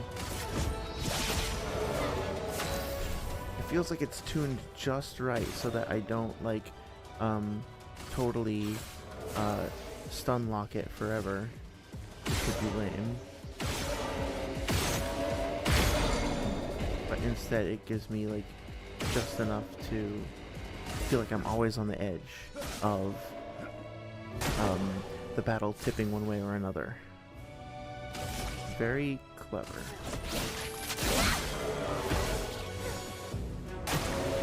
Yeah, I really like the fact that this battle isn't just about like landing, maximizing your damage output and bursting the enemy down.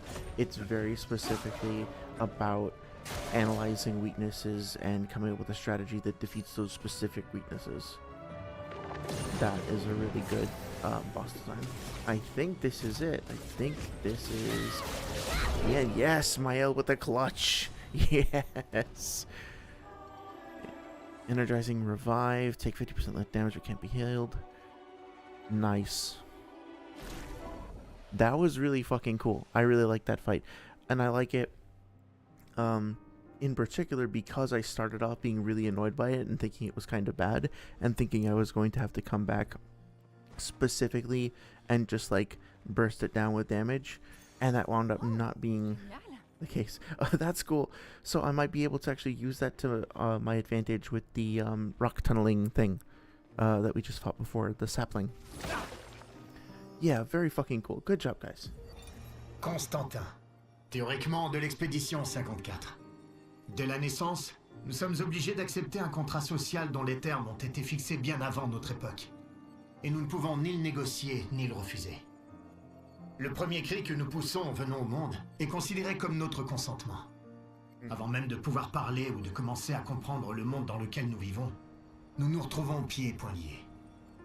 Lumière fonctionne d'une manière extrêmement spécifique, qui favorise un certain groupe d'individus. Impossible de remettre les décisions du Conseil en question sans s'attirer ses foudres. Quant à ceux qui essaient trop de changer les choses, ils se retrouvent intégrés à la prochaine expédition. Conséquence, rien ne change jamais, et le Conseil envoie les dissidents à la mort afin de préserver le statu quo. Au moins ici, j'ai plus besoin de faire semblant. Je n'en veux pas aux autres. Je sais bien qu'ils sont animés de bonnes intentions. Mais je suis pas ici pour la peintresse. Si je suis venu, c'est pour bâtir une nouvelle lumière. Yeah, that's so cool. I don't remember if I mentioned it before, but I love the fact that the expeditioners aren't all just like, hey, we tried this and we killed 500 of them. Hey, we tried this and we killed 600 of them. Hey, we tried this and we only killed 3. We suck. Like, it's not all just like the same kind of narrative. There are people who are trying to solve this problem. The problem of like, essentially, you could see it as like a metaphor for disease or something like that. However you want to see it, if you want to see it literally or figuratively, they're trying to cure this issue that's plaguing them and advance, like, try to find a new future for their civilization. And some of them do it through carnage and conquest, so to speak. Others try to do it through technology and innovation. Others doing it by sending a whole bunch of big fucking airships in. Others just want to climb. Others just show up and are like, hey, let's put some fucking handholds in the rocks or whatever. And either way, it's pretty great to see all of those different options. It just occurred to me, can we just go back to Lumiere at this point? Because we arrived here by boat. Yeah, in a sec. I want to make sure I explore. What is this? The thing? Oh yeah, there's a friend over here. Okay. Ah, and there's a boat over there too. So yeah, there's Lumiere. Can we just go? Well, this is interesting. I don't remember coming through a waterfall like that before. What are these things? Oh, they look like fucking spines. Oh, that's terrifying. I mean, obviously they wouldn't make it that easy, but wouldn't it be kind of hilarious if you just turned around and it went back to Lumiere? Oh yeah, there's some of the boats that crashed. And you're just like, hey guys, yeah, so I brought like this incredibly powerful, I don't know, demigod or whatever. Here I am. Let's just hang out and like fucking drink wine. Oh, yeah, like you just show up and you're like, hey guys, the expedition is going pretty well so far. Only lost one critical party member. No big deal. Anyway, I'm gonna get fucking drunk. Give me the wine and then I'll go back and try again. Ooh, what's these bubbles? Ooh, that's cool. What's this all about? No. Oh, there's gonna be an underwater mechanic. That's cool. I'm sure these guys will be friendly once we get over there. I do kind of wish that this had just been a question mark, because I think revealing later on that we could go underwater would have been a really cool surprise. And I think that little text prompt, honestly, kind of spoiled it for me. Not spoiled the whole feature, but it was like a spoiler. You know what I mean? In Sekiro, they let you go around in water without being able to dive. And then later on, you get the ability to dive separately. And it's like, oh my god, cool. There's this new thing that I've gotten. And now I'm curious to see where I can go with it. Voilà qui devrait aider. Oh, damn, okay. As opposed to saying, like, I don't know. I expect it, you know? I don't know how to explain it, but it's very subtle. Obviously, at the end of the day, nothing changes in terms of your overall abilities throughout the game. You still have the same exact abilities eventually. But yeah. One feels like it's quite of a surprise, and the other feels like it's revealing something to you that you're then going to be sitting around waiting for. I have to say again, this is one of the most creatively designed, like aesthetically designed games I've ever played. I think I'm going to wrap it up pretty soon. I'm imagining that I'm not going to be able to accomplish anything here. I'm guessing this is where we started off. On the beach. Nice little creaking sound coming from the boat over there. Oh yeah. Yeah, I'm sure they're friendly. Oh, did we see one of those attack us on the beach actually? Might have been Appréciable. the case. I'm guessing that I'm just going to get demolished if I try to fight them. But maybe I'll try to do that. I'll try to fight one and then I'll call it a night. Voilà qui devrait aider. Yeah, it seems like it is that initial beach. So atmospheric. Nothing here? C'est un avantage. Okay. Let me try. Sure, this will be fine.